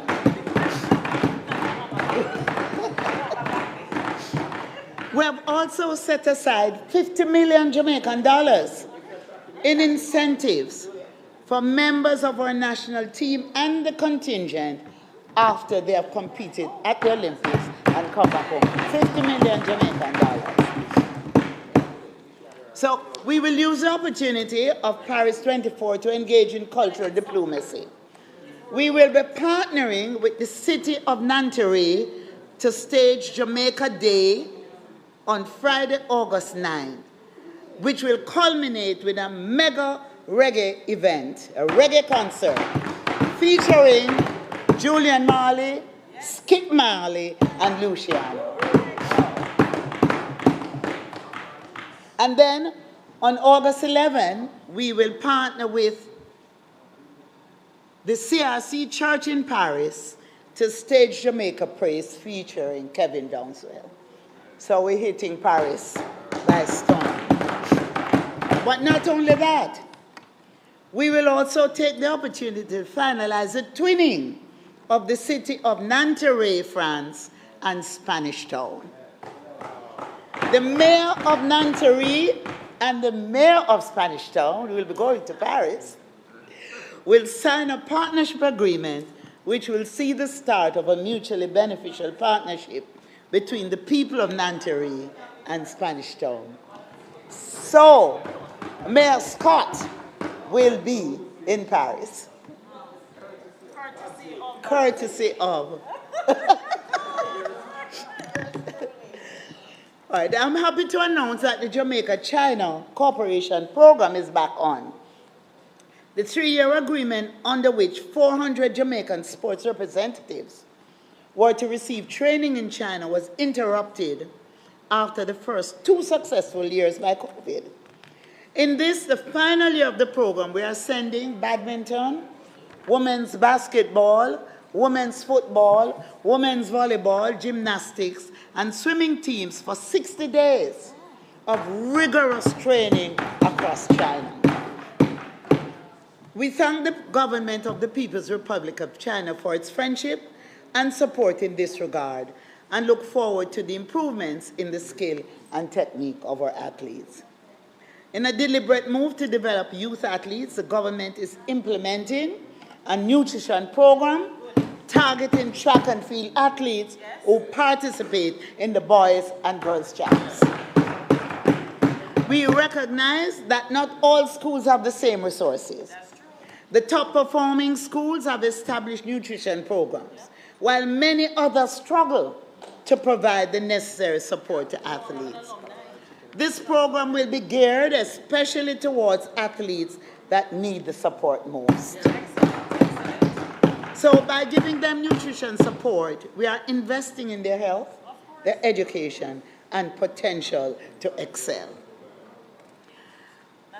The CPTC, through its training arm, the Media Technology Institute, will embark on recruitment of media, cultural, and creative industries personnel for training through the Prior Learning Assessment and Recognition, PLAR, a new initiative of the Ministry of Education and Youth. PLAR will allow for people who have years of experience but no formal qualifications to be assessed and certified in their areas of expertise, and thereby increasing their economic prospects. And I just want to emphasize that every youth have a little camera. They want to shoot videos, they want to make films, and they also want to sing or dance or do things creative.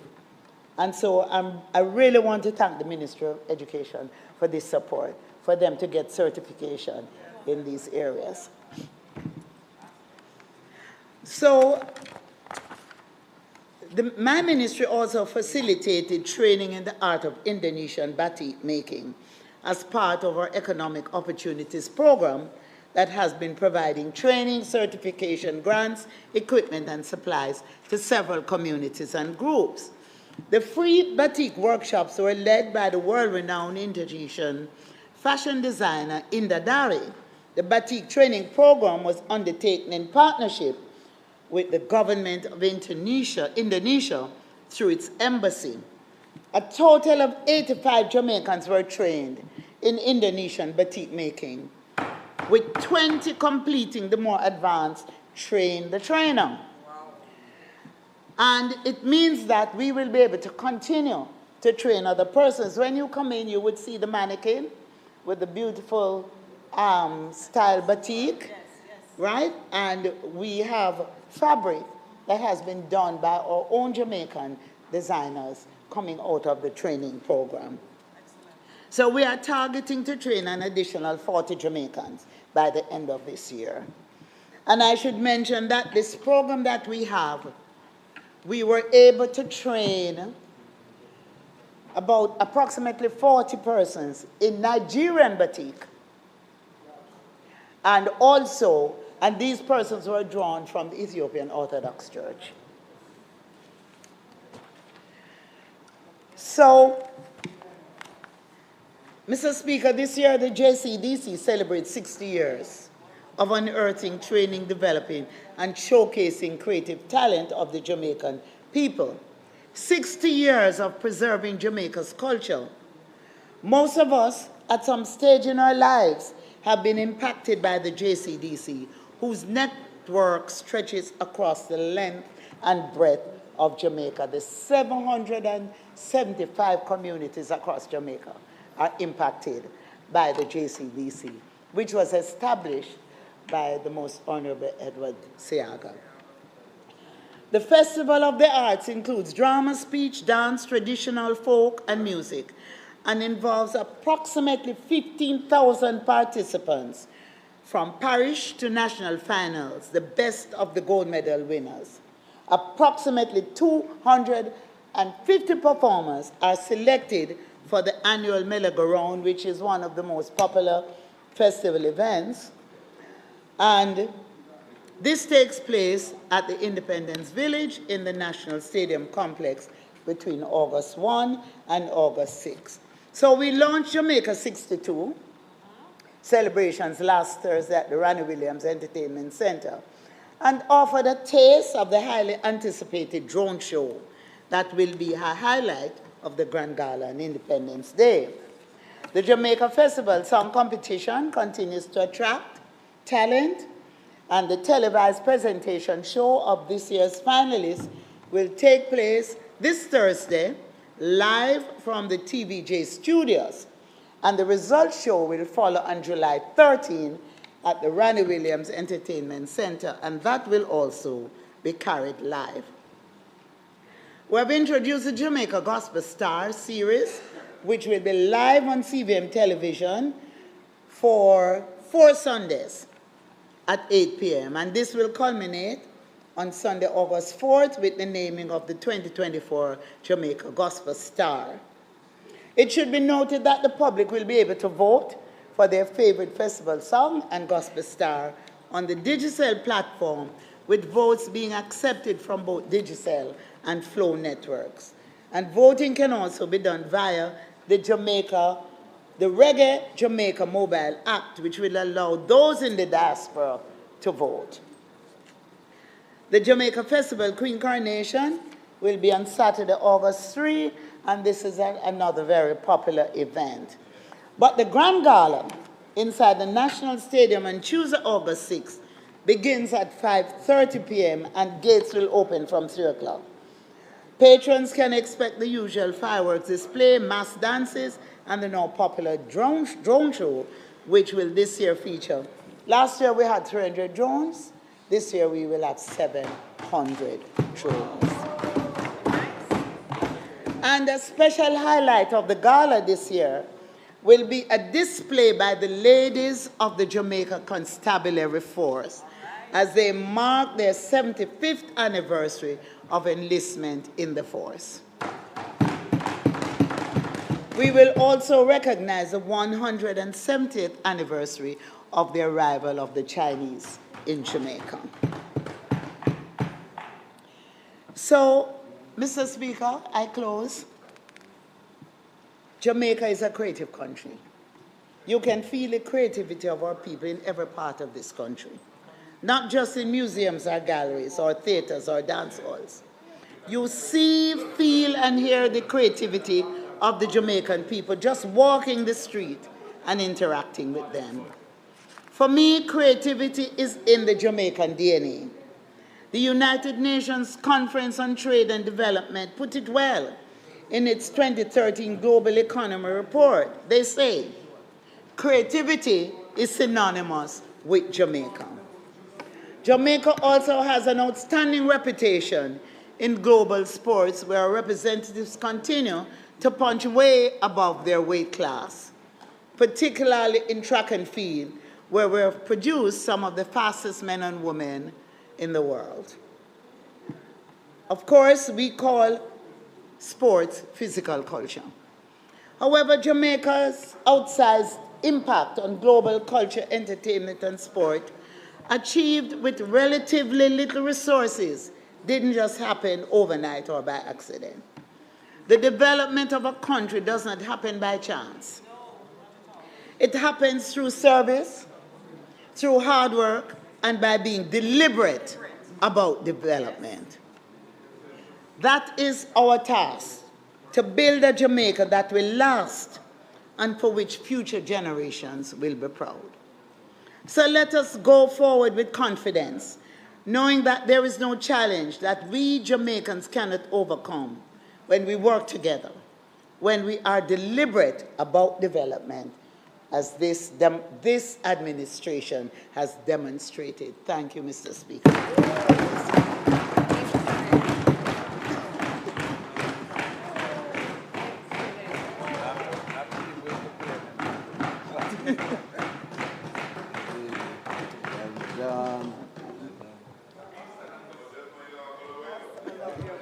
I want to thank the Honorable Minister for a very comprehensive and informative report of the implementation of our ministries. I will now turn to the House Leader to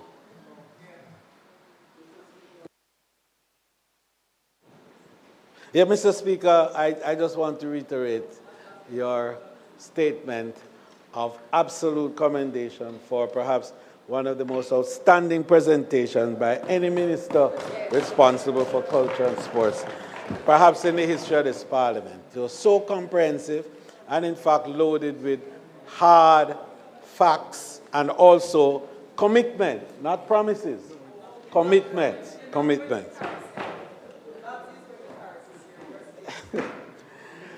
I have a plan for you, don't worry. Mr. Speaker, I would invite you to ask the member from St. Catherine Eastern to make her presentation at this time.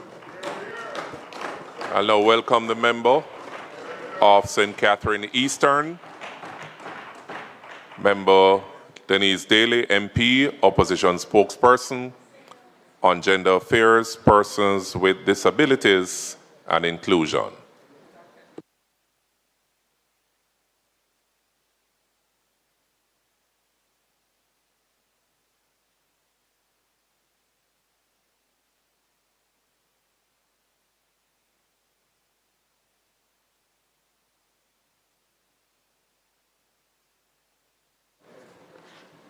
Thank you very much, Mr. Speaker. I was attempted to say Madam Speaker, but I had to look very careful.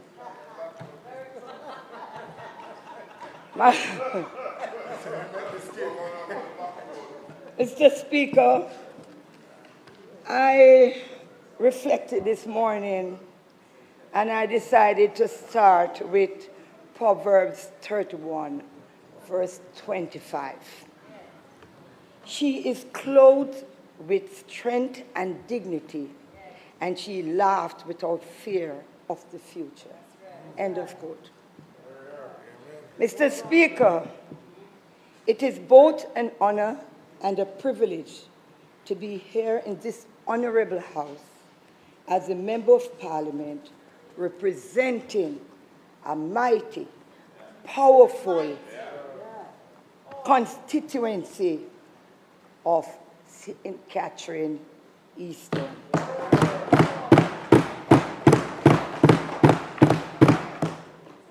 I am also very proud to shadow the portfolio of gender, persons with disability, and inclusion.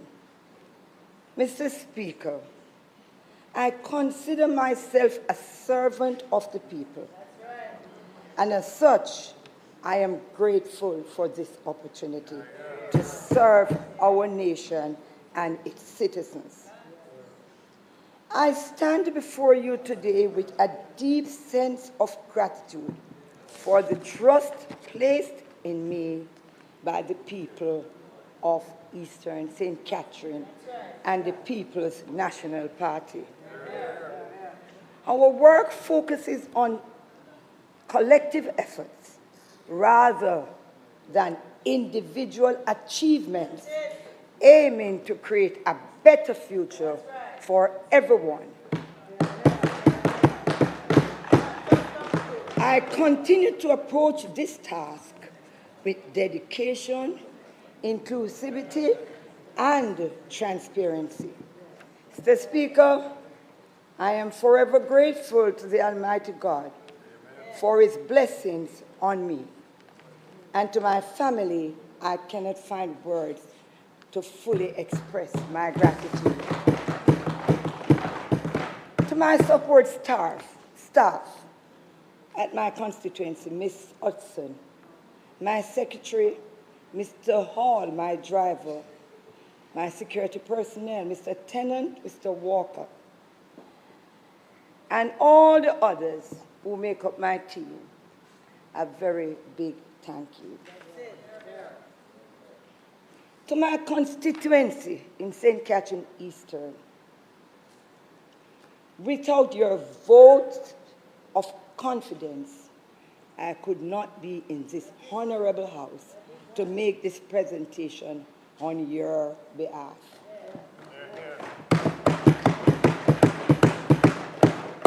To my councillors, Norman Scott, Keisha Lewis, Enos Lawrence, and Donovan Guy, I want to say thank you for your support.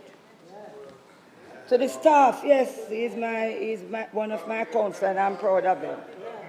To the staff of the Houses of Parliament and to you, and I was going to say, Madam Speaker, but I'm going to ask to convey, and I want to congratulate you because you will be in the answered as one presiding today. That has been tasked, and I wanted to convey to Madam Speaker that she has been tasked with such an important duty in ensuring that justice and equity are demonstrated in this house. I thank my party leader, Mark Jefferson Golding, born and bred Jamaican. A true son of the soil, for giving me the opportunity to speak on this portfolio, which represents the most vulnerable of all Jamaicans. I consider it a privilege to have been given this duty of care. Madam Speaker, before I speak on my portfolio on gender, persons with disabilities, and inclusion, I would like to first acknowledge the new professor at the UWI Mona, Senator Floyd Morris,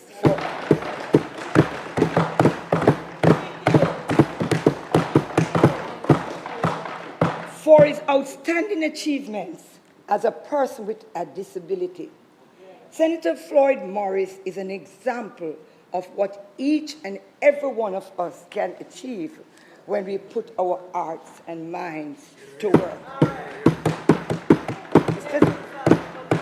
Mr. Speaker, this remarkable Jamaican was the first visually impaired member and president of the Senate in Jamaica. He was recently re-elected to the United Nations Committee on the Rights of Persons with Disabilities and is now the first visually impaired tenured professor at the University of the West Indies. This is a phenomenal achievement, as it is the first of such appointment in the Caribbean and Latin America. Right. Professor Floyd Morris, I salute you today. Mr. Speaker, no one more than Professor Morris knows that the path to sustainable development of persons with disabilities in the Caribbean is of tremendous importance. And this is the pathway, Mr. Speaker, along which I want to lead up the road to change.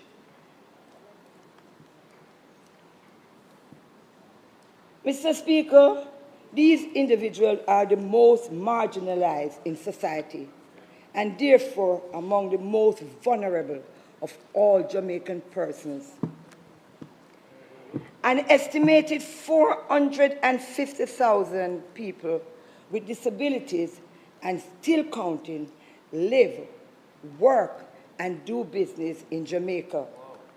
It is disheartening, Mr. Speaker, for me to learn that marginalization of this population of persons with disabilities continue to rise. Madam Speaker, Mr. Speaker, because of low level of education, poor health outcomes and access, extremely high unemployment, negative and social attitudes towards and stereotyping for these resilient individuals. People with disabilities continue to be at a disadvantage. The time has come in this 21st century to ensure that this cycle be broken. It will take, Mr. Speaker, a deliberate action. Employment and accessibility are fundamental for all Jamaicans, but our population of persons with disabilities are particularly challenged in this regard. Mr. Speaker, we can't be a nation boasting about employment statistics when approximately 90% of the population of persons with disabilities in Jamaica is unemployed. Yes, only 10% of our disabled brothers and sisters who are able to work and have a job. This is extremely alarming. How can they develop a sense of independence and stability? How can these brothers and sisters help their families? Simply put, Mr. Speaker, how must they survive in an already challenging, inequitable environment? On this side, we are embarking on a journey, a road to change. We intend to put our creative and collective thoughts into action to implement ways and means, generate sustainable employment and accessibility for persons with disabilities. We have to help to change the mindset of people who still have negative stereotypes and help them to embrace persons with disabilities within their businesses. Mr. Speaker, persons with disabilities must also get equal pay for equal work done at the workplace.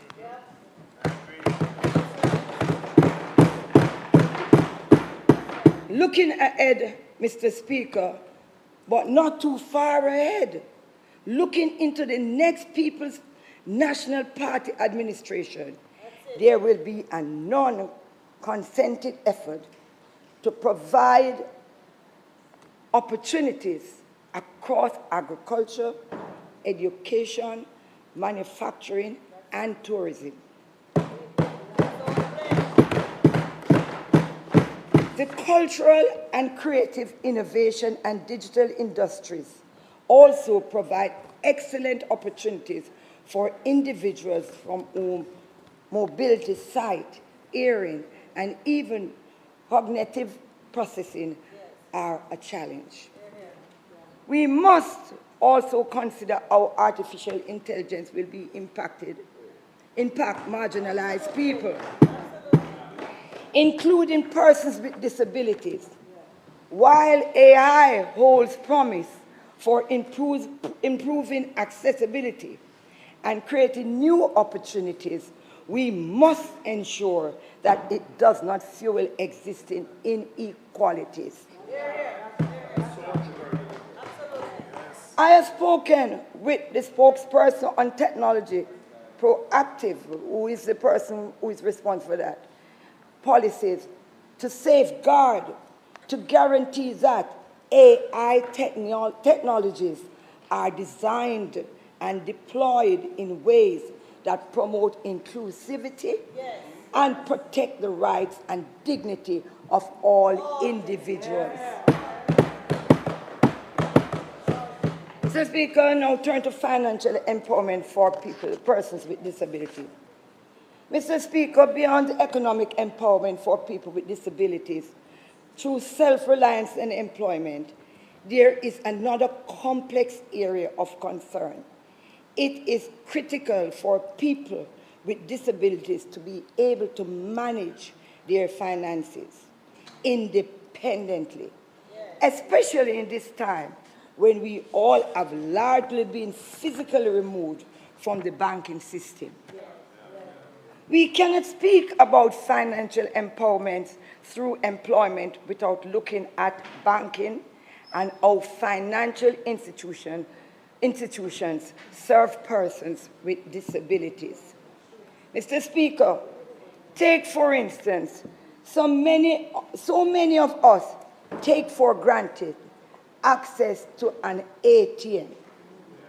It is essential to address the barriers that prevent people with disabilities from using the ATM in a comfortable way.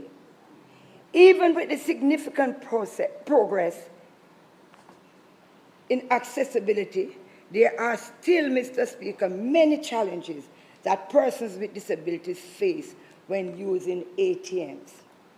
ATM accessibility is not only a matter of convenience, but also a matter of human rights and inclusivity, and to ensure safety for persons with disabilities to manage their finances on their own instead of becoming dependent on others. Mr. Speaker, who do you believe that some ATMs are located in areas that are physically inaccessible to wheelchair users?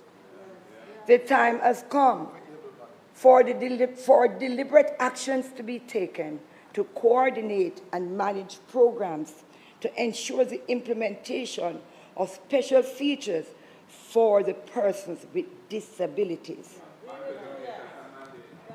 Proper height adjustments for wheelchair users must be done.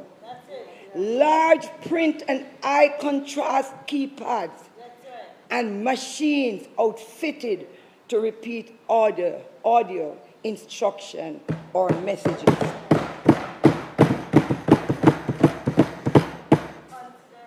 Mr. Speaker, I now turn to the matter of transportation for persons with disabilities. Recently, the Minister of Transport announced that 100 buses will be arriving on the island in July 2024. When I inquired about the buses for persons with disabilities and special access features, I read the response from the Minister that stated that a percentage of these buses in the fleet will accommodate persons with disabilities. Mr. Speaker, I really want more and better particulars. So do the people with disabilities whom I represent. Must we wait for the arrival of these buses before we get words of what to expect? We really have to do better about communicating with our national stakeholders. We look forward to hearing more in a short order, but until then, I will await. Mr. Speaker, what can I speak on without conviction in this? What can I speak on in terms of our commitment and conviction from the People's National Party? We will, and I can say it without any contradiction, we will prioritize disability inclusion in our national development agenda with a focus on promoting accessibility and employment opportunities for persons with disability. We will and strengthened enforcement of existing disability rights legislation, including the Disabilities Act, to ensure that persons with disabilities are protected from discrimination and get equal access to employment, education, and public services.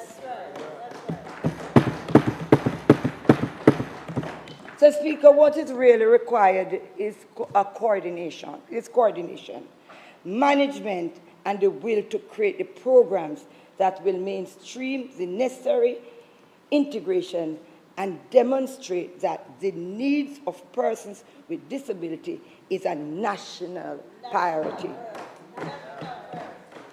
This is what we learned from the visionary leadership from the Most Honorable Portia Simpson Miller, who, as Minister of Labor, Social Security and Sport, was instrumental in establishing aspects of the Disabilities Act in her contribution to the 2014-2015 budget debate in the House of Parliament.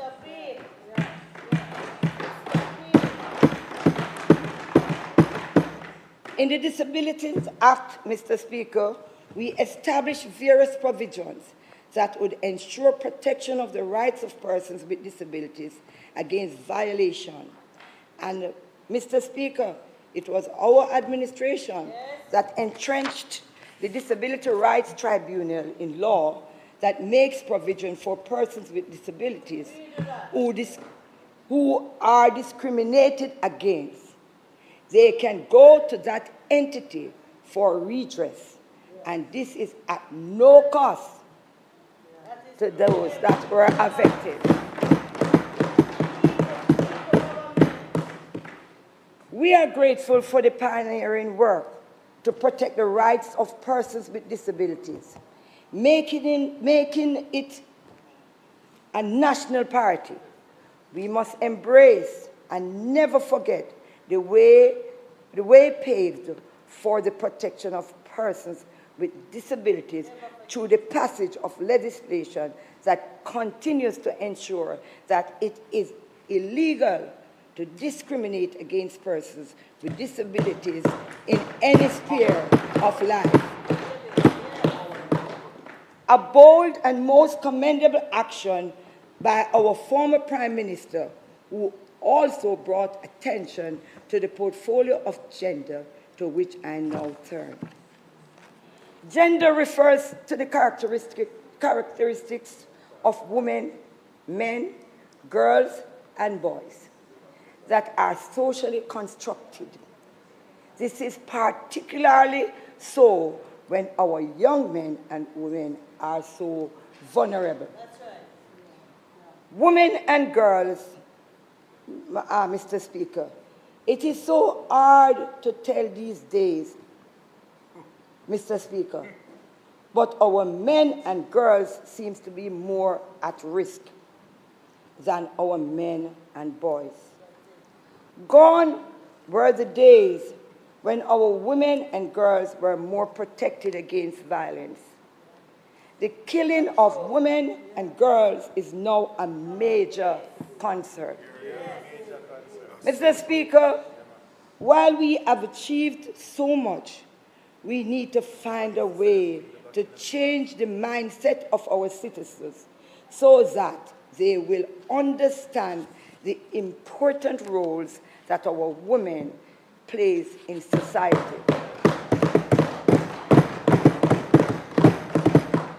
Mr. Speaker, I don't want to seem to be prejudiced against males, as the responsibility for both gender is mine. I also see the vulnerability of our boys, so many of whom are being introduced to violence and caused to violent choices early in their lives. Yet, our women and girls seems to be at a greater risk of domestic violence and sexual abuse. So, Speaker, our women represent the backbone within families and communities. at large. As such, they provide care, support, and nurturing to their children and loved ones.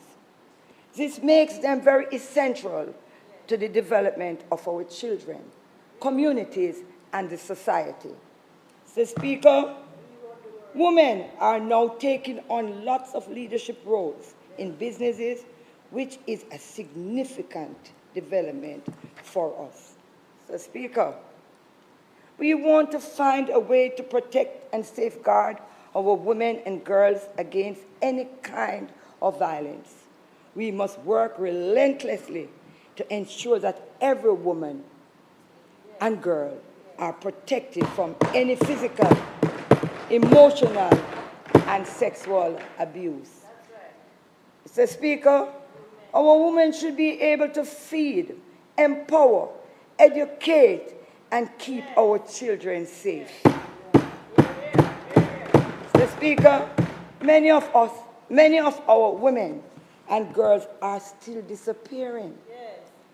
There are families that are grieving as they do not know the fate of their loved ones. Mr. Speaker, whilst there is much work done in reducing gender-based violence, there is still a great need for more work to be done by the country. I call for greater public education and empowerment of our women. Mr. Speaker, we have heard it often, but it cannot be said enough. When you empower women, we empower families, communities, and the nation. Mr. Speaker, I now turn to our men and boys. And I just heard my colleagues say, what about the man then?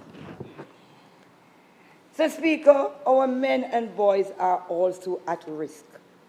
They suffer from anxiety, depression, and mental health issues. Mr. Speaker, this is of major concern. These issues are made worse by cultural expectations. The website, the whole heap overseas things, and they believe it is true, and they're not getting it. Economic challenges and social pressure that our men and boys experience on a daily basis. Mr. Speaker, these are some of the factors that contribute to domestic violence in our country. And there is a greater need for public education because there's a stigma attached, Mr. Speaker, that men do not want to come forward because they feel it's going to look like they are girls. We need more mental health services and trained professionals to cater to the needs of our men and boys. Mr. Speaker, we also need mental health education awareness program to be developed that specifically address the needs of men and boys. There should also be more programs like the Male Awareness Now, that they call MAN, and peer support groups that provide support and promote awareness. Mr. Speaker, programs like these will reduce stigma and promote better mental health. Mr. Speaker, if this is not addressed, we will not be able to address crime and violence in this country in its entirety.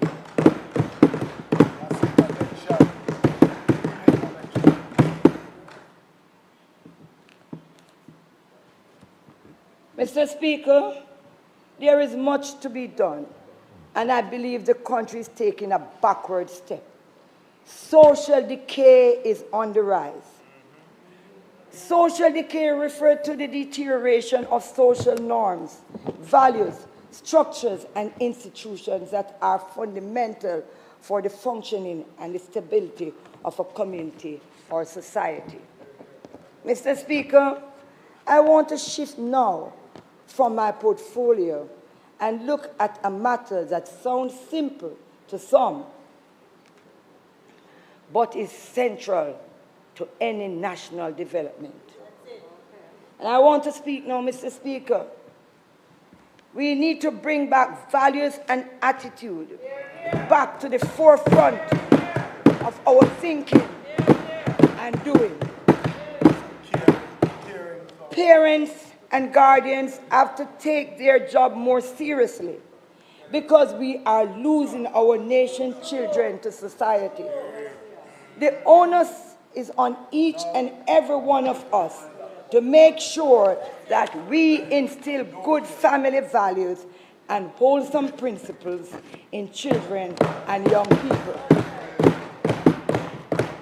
If we fail, Mr. Speaker, to guide, then the result may not be what we want it to be. Others will lead them astray. Mr. Speaker, we have to ensure that we leaders and the representatives are not among the others who are making negative impression on the society.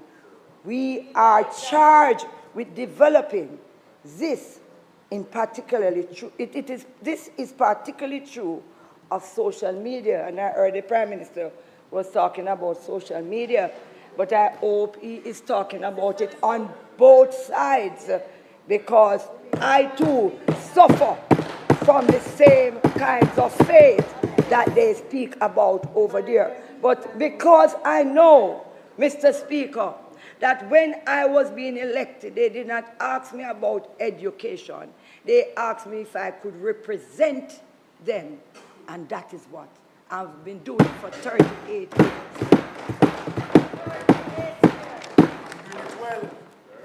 Mr. Speaker, a young politician from Grenada said, we have to be careful that we don't burn down the house and preside over ashes.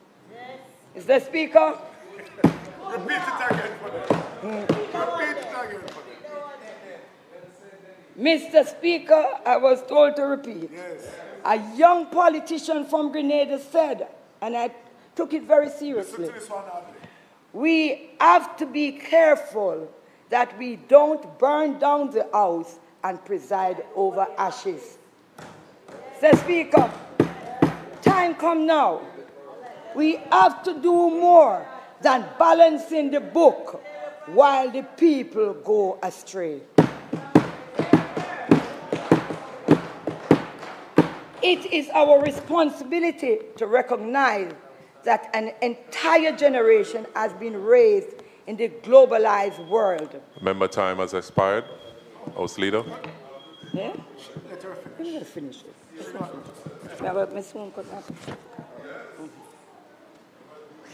Mr. Speaker, the member's time having expired, I beg to move that it be extended sufficiently for her to conclude her presentation. May it please you, Mr. Speaker.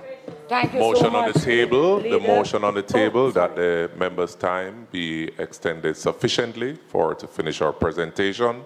Those in favor? Aye. Those against? The ayes have it. Thank you so much, House Leader, and thank you very much, Mr. Speaker.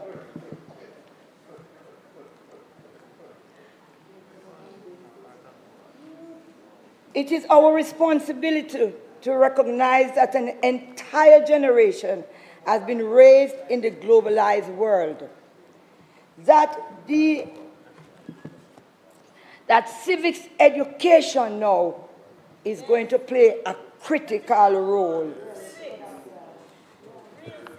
We have to look towards readjusting our culture, but we also have some retraining to do.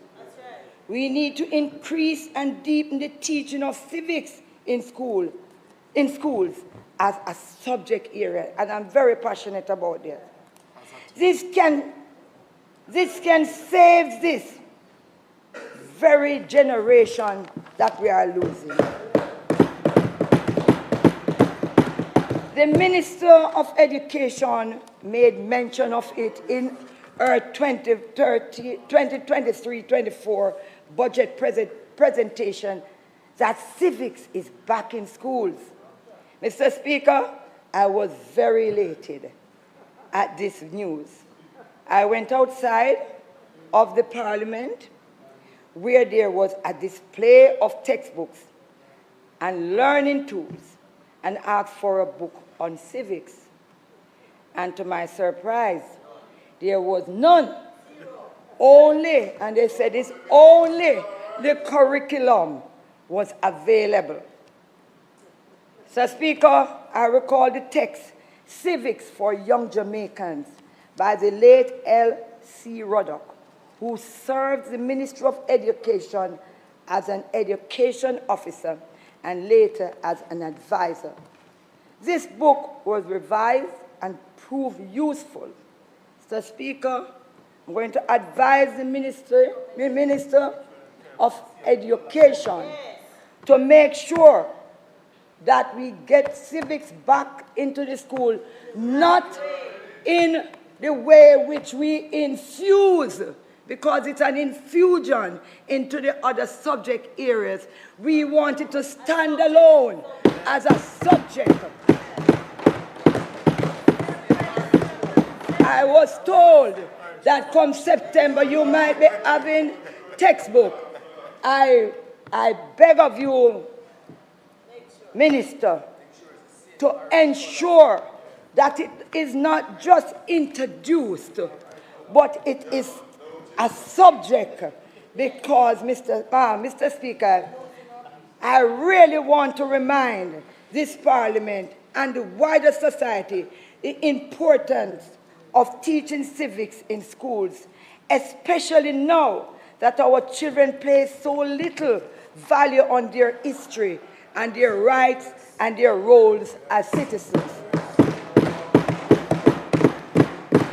So, Speaker, civics will help us all as citizens too. Know our rights and responsibilities. Safeguard individuals' freedoms and promote social justice. Civic encourages people to take an active role in their communities, leading to positive social and political change. It promotes better understanding and tolerance among people of different backgrounds.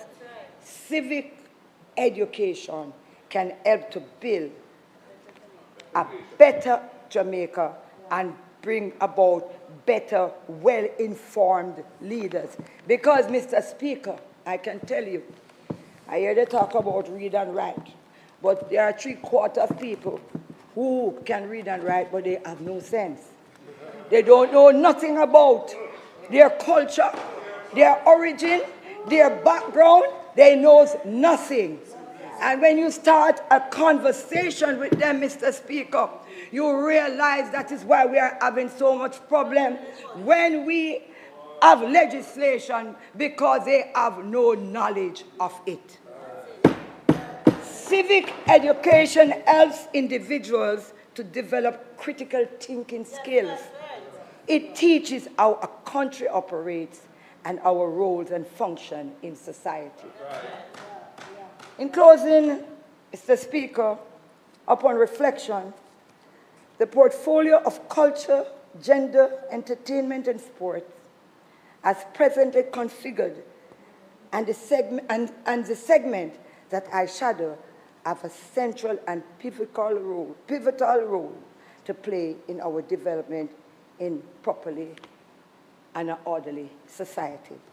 Unfortunately, with all that has been announced here today across the critical areas of gender, sports, and cultural and creative industries, it has not been enough. It has not been sufficient to address the real national problems in the ways that it should or that it would have. If it had, Mr. Speaker, for example, this array of defamation and libel lawsuits and threats of lawsuits being circulated would be unnecessary. If we had over time engendered a greater sense of care, humanity, and one love in our people through deliberate culture in development and measures. And perhaps, Mr. Speaker, we wouldn't think we need to censor, restrict, and clamp down on free speech. That's right.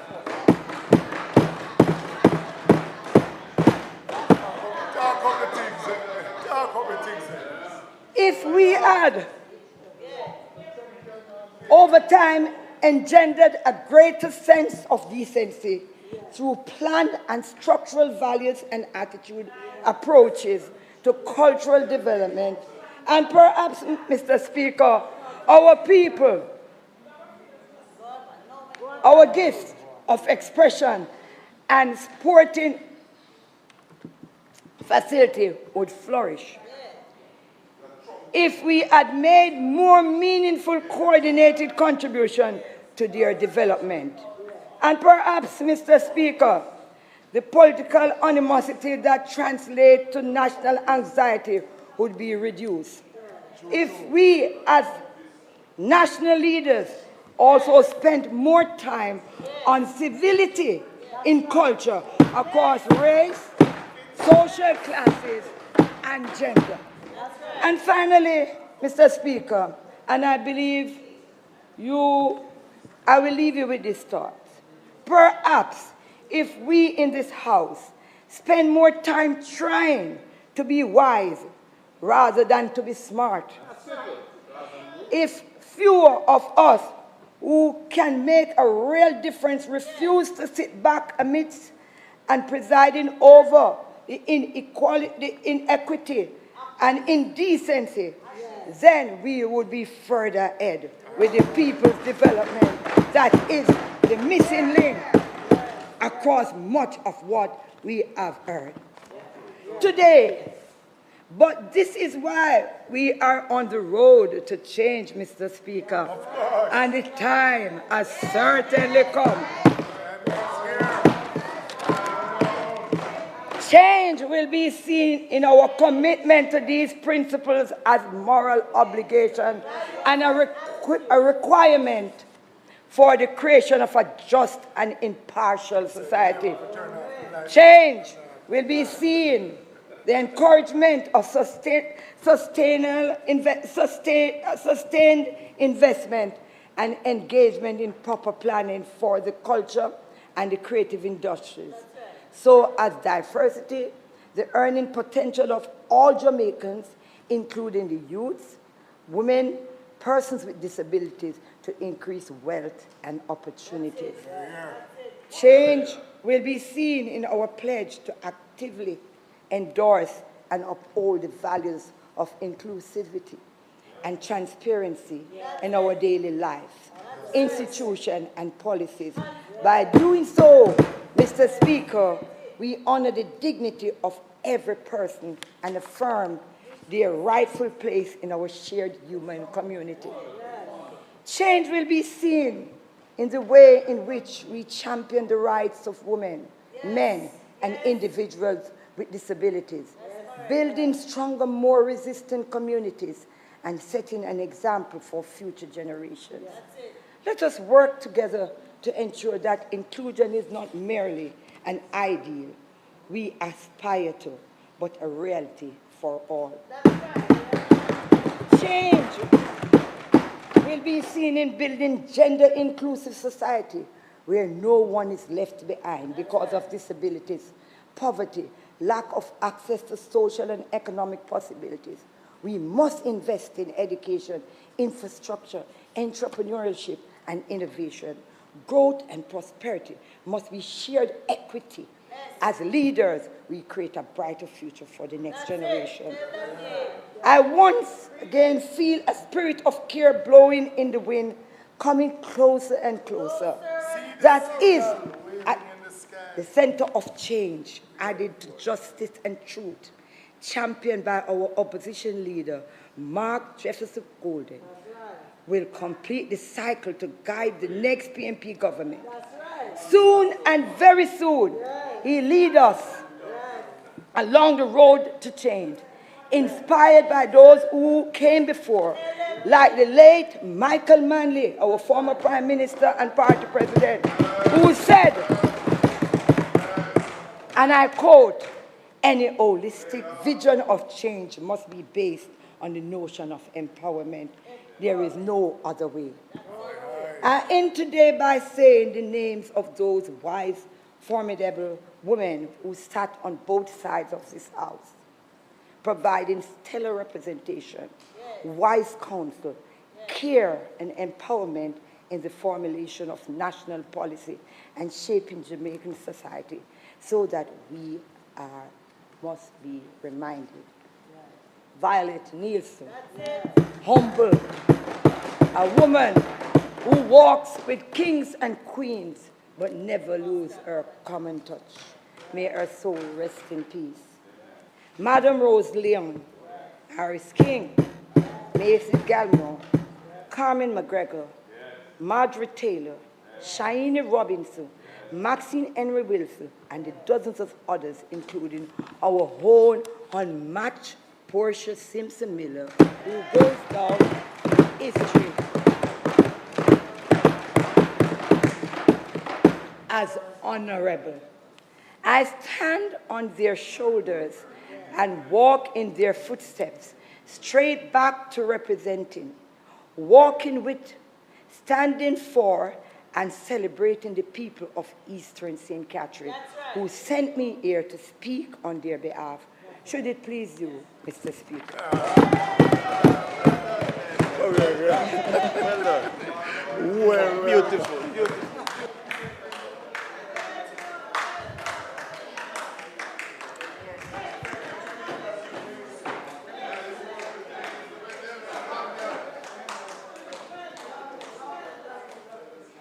I want to thank the member of St. Catherine Eastern, shadow spokesperson of Gender Affairs, Persons with Disabilities and Inclusion, for a wonderful presentation that was had.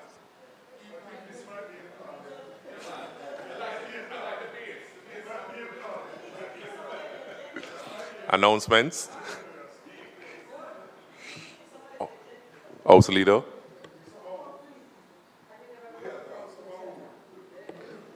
Mr. Speaker, I'm sure that this really is a fitting way to end the formal elements of this sectoral debate for this year.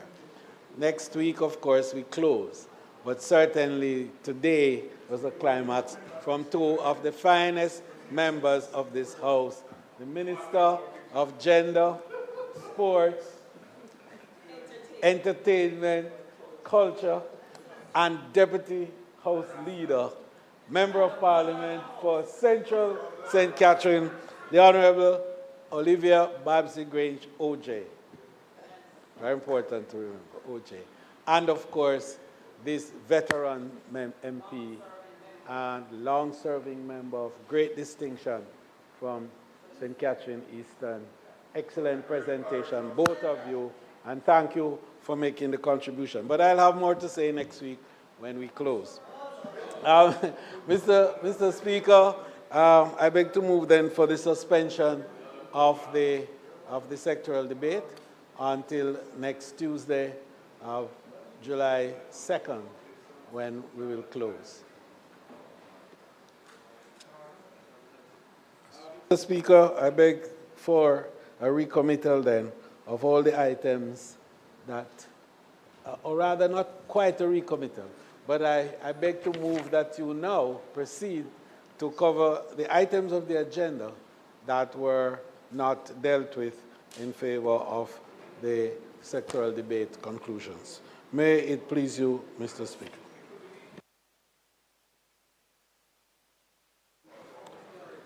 Those in favor? The ayes have it. Announcements? Laid on the table of the House today are the following: financial statements of the Consolidated Fund for the year ended March 31, 2024, and its related ministry paper numbered 34 of 2024. Annual report of the Southern Regional Health Authority for the financial year 2014-2015, and its related ministry paper numbered 35 of 2024. Annual report and audited financial statements of the Bureau of Standards Jamaica for the financial years 2019-2020 and 2020-2021. Annual report and audited financial statements of National Hotels and Properties Limited for the financial year 2019-2020. Annual report of the Milk River Hotel and Mineral Spa for the financial year 2021-2022.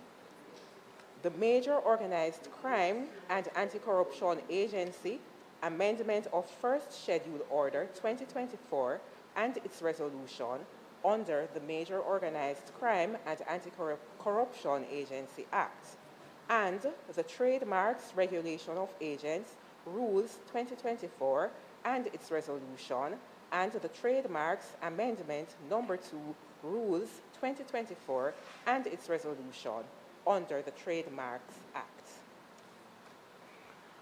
Bills brought from the Senate.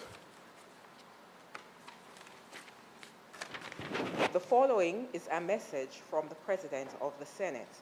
To the Honorable House of Representatives, I have the honor to advise the Honorable House of Representatives that on the 14th day of June 2024, a bill entitled An Act to Amend the Financial Administration and Audit Act was passed in the Senate without amendment. Signed, Thomas Tavares Finson, OJ, CD, QC, JP, President of the Senate. Petitions, papers, reports from committees.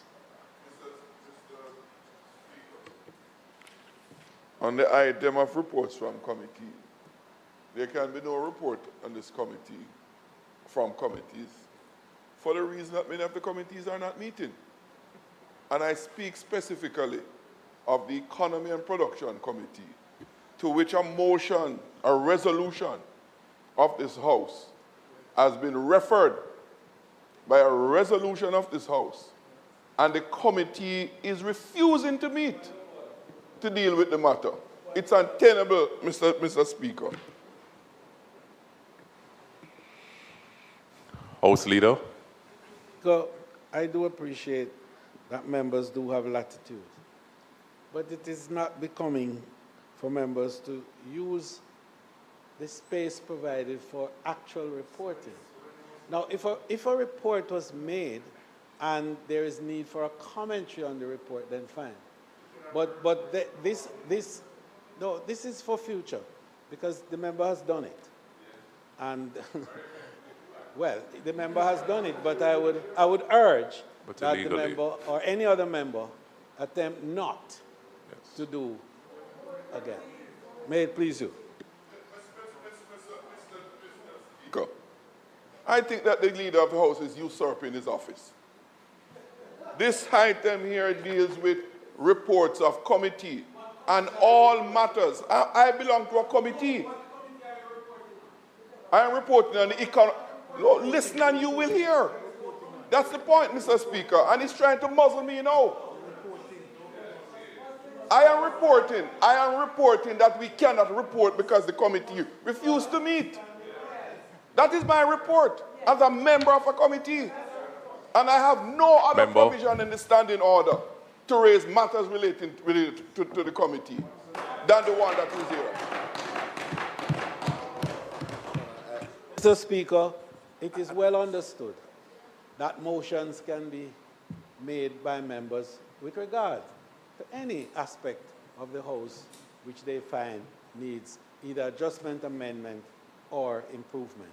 But it is not in the place of a member on an item relating to an actual report, which must first of all be tabled, to then make a statement and to allude to responding to that particular item. It is absolutely out of order and not to be countenanced. May it please you, Mr. Speaker. Mr. Speaker, just for clarity, I think the member is quite correct, because the actual resolution that came from this chamber had some specific timelines by which a report ought to have been returned to us. I think it was 40 days, was that so? So, Leader of Government Business, I think the member is quite correct in urging that the resolution that we passed, that stipulated that a report should come within a certain time frame, that be honored. The report on the BOJ issues. Remember, it was sent to the Economy and Production Committee from here. Well, no, yes, no, he came here with a motion, and it was in fact debated and passed, and it requires that the Economy and Production Committee meets and report within 40 days, and that has not happened. Just for good order, and I'm surprised that this is becoming a debate, because it is a clear position in the House. You know, the agenda items are established. We follow them, and the House receives reports on which the chairman of such committee would make his report. Now, if there is no report before the House, there can not be a discussion in relation to it. So, if the member has a concern in the way in which the business, then he puts it in a motion. That is why we have motions. That's exactly why we have motions. And we cannot operate the House this way, and on my watch, we will not have it this way. May it please you, Mr. Speaker. Sure. Members, please. Members. I was advised that there is a meeting of the committee on the second week of July. We're on the item reports from committee.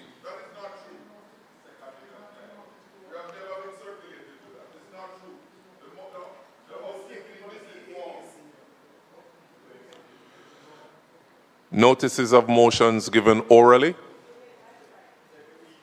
Friday next year. Mr. Speaker, I beg to give notice that at the next meeting of the House, I will move. Whereas Standing Orders 32A1 stipulates that the sectoral debate shall last no longer than 6 weeks in each year.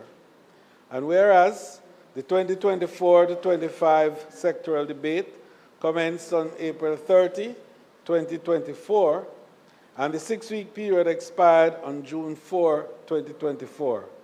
And whereas on May 29, 2024, the House approved a resolution to extend the sectoral debate until June 25, 2024.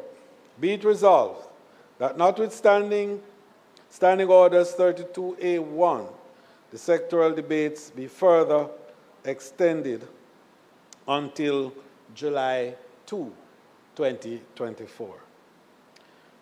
Mr. Speaker, I further beg to give notice that at a later stage today, I will move for the suspension of the standing orders to enable me to take this motion.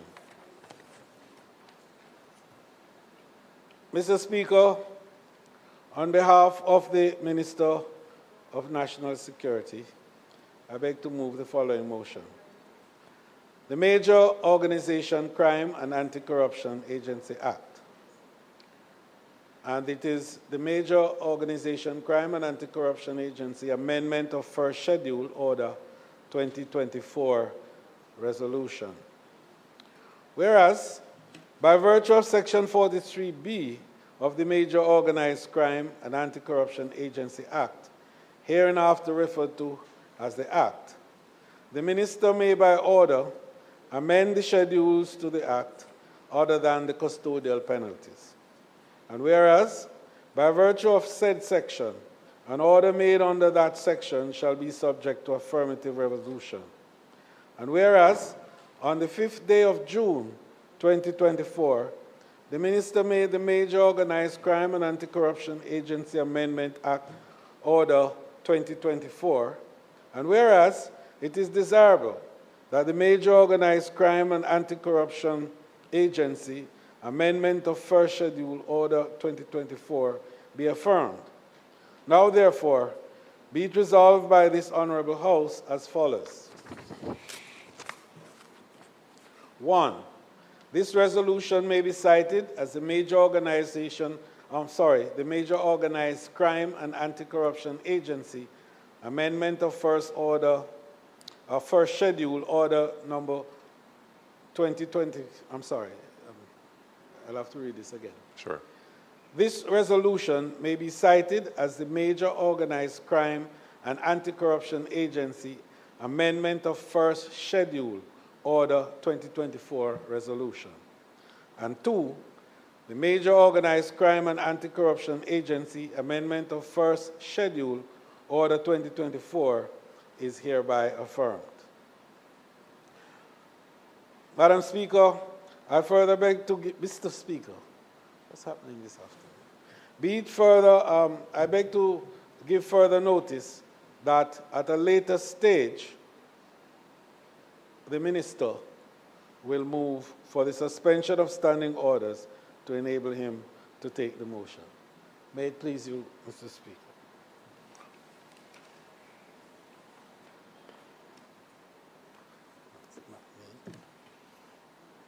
Mr. Speaker, I beg to give notice on behalf of Honorable Minister of Finance and the Public Service that at the next meeting of the House, he will move to introduce and have read a first time a bill shortly entitled the Income Tax Amendment Act 2024. Mr. Speaker, I also beg to give notice on behalf of the Minister of Justice that at the next meeting of the House, he will move to introduce and have read a first time a bill shortly entitled the Maintenance Amendment Act 2024.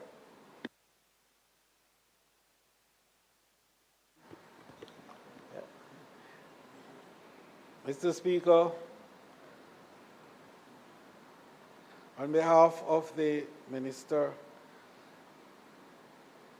of Finance, I beg to move the following motion. The Trademarks Act. Whereas Section 78 of the Trademarks Act, hereinafter referred to as the Act, provides that the Minister may from time to time make such rules subject to affirmative resolution. A, for regulating the practice under the Act, including the services of documents. B, for classifying goods for the purposes of registration of trademarks. C, for making or requiring duplicates of trademarks and other documents.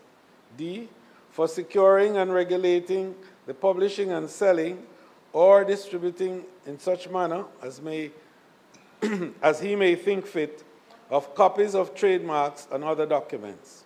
E, for the regulation of trademark agents. F, prescribing fees payable under this Act.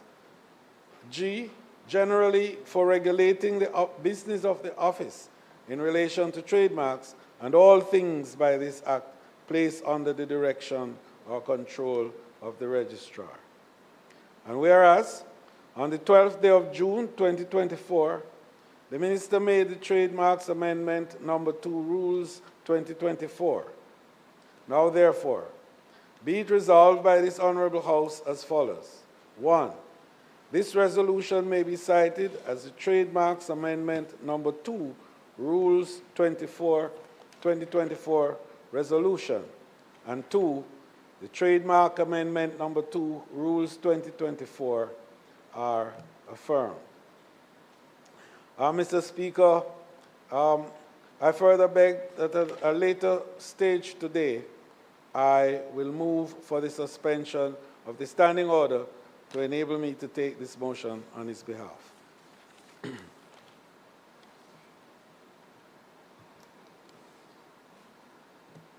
think we have two motions here for the trademark, yes. The second one is related similarly to the first, Mr. Speaker, and I'll just read it for the benefit of this Honourable House. And this is Trademarks Amendment Number 2, Rules 2024 Resolution.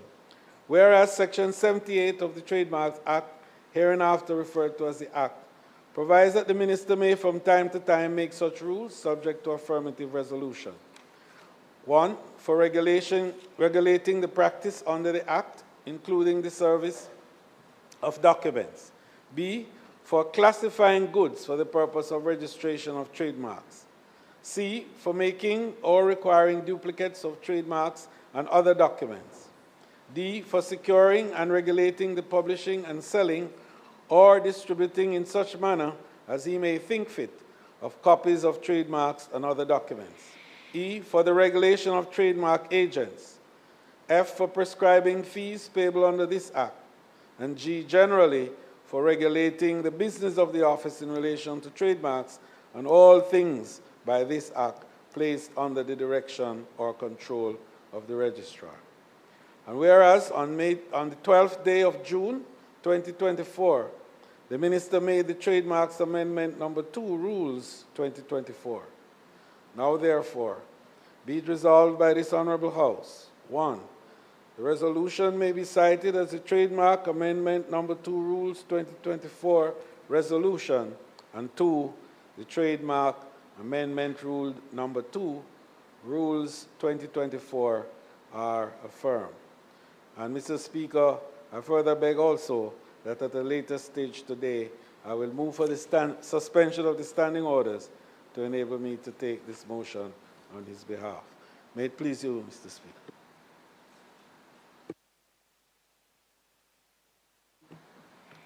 Questions and answers to questions. Motions that may be made at the commencement of public business requiring notice. Motions relating to sitting of the House. Motions for leave to introduce bills.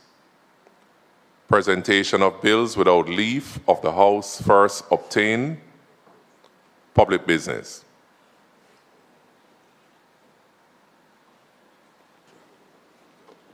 House Leader. Yeah. Mr. Speaker, I now move for the suspension of the standing orders to enable me to take the motion in relation to the extension of the sectoral debate, notice of which I gave earlier. The question is that the standing orders be suspended to enable the minister to take the motion, notice of which was given earlier. Those in favor? Those against? The ayes have it. House Leader. Yeah. Mr. Speaker, there isn't much to be said further than we had indicated earlier by way of seeking for the extension of the debate to enable its closure next week. I therefore ask that the motion be approved. The question is that the motion, notice of which the minister gave earlier, be approved. Those in favor? Those against? The ayes have it. House Leader. Mr. Speaker, in a similar vein, I beg to move that the motions given moved earlier in regards to the Trademark Amendment Act be approved. The question is that the standing orders be suspended to enable the minister to take the motion, notice of which he gave earlier. Those in favor? Those against? The ayes have it. Mr. Speaker, I beg to move that the motions be approved. The question is that the motion, notice of which the minister gave earlier, be approved. Those in favor? Mr. Speaker, these matters were not on the order paper, but for them to be dealt with today. And in fairness to the opposition, we are just seeing them. And right, this is the Trademarks Act. This is a very important regulation that goes with the operation of trademarks. And I think in fairness to us, we really do need the opportunity to peruse it. And I would suggest that we defer it until next week when we'll have gotten the opportunity to do so. House Leader? Mr. Speaker, I have no difficulty with that at all, because as I indicated, I moved the motion on behalf of the Minister, and I'm sure that, yes, the House recognizes this, Mr. Speaker, and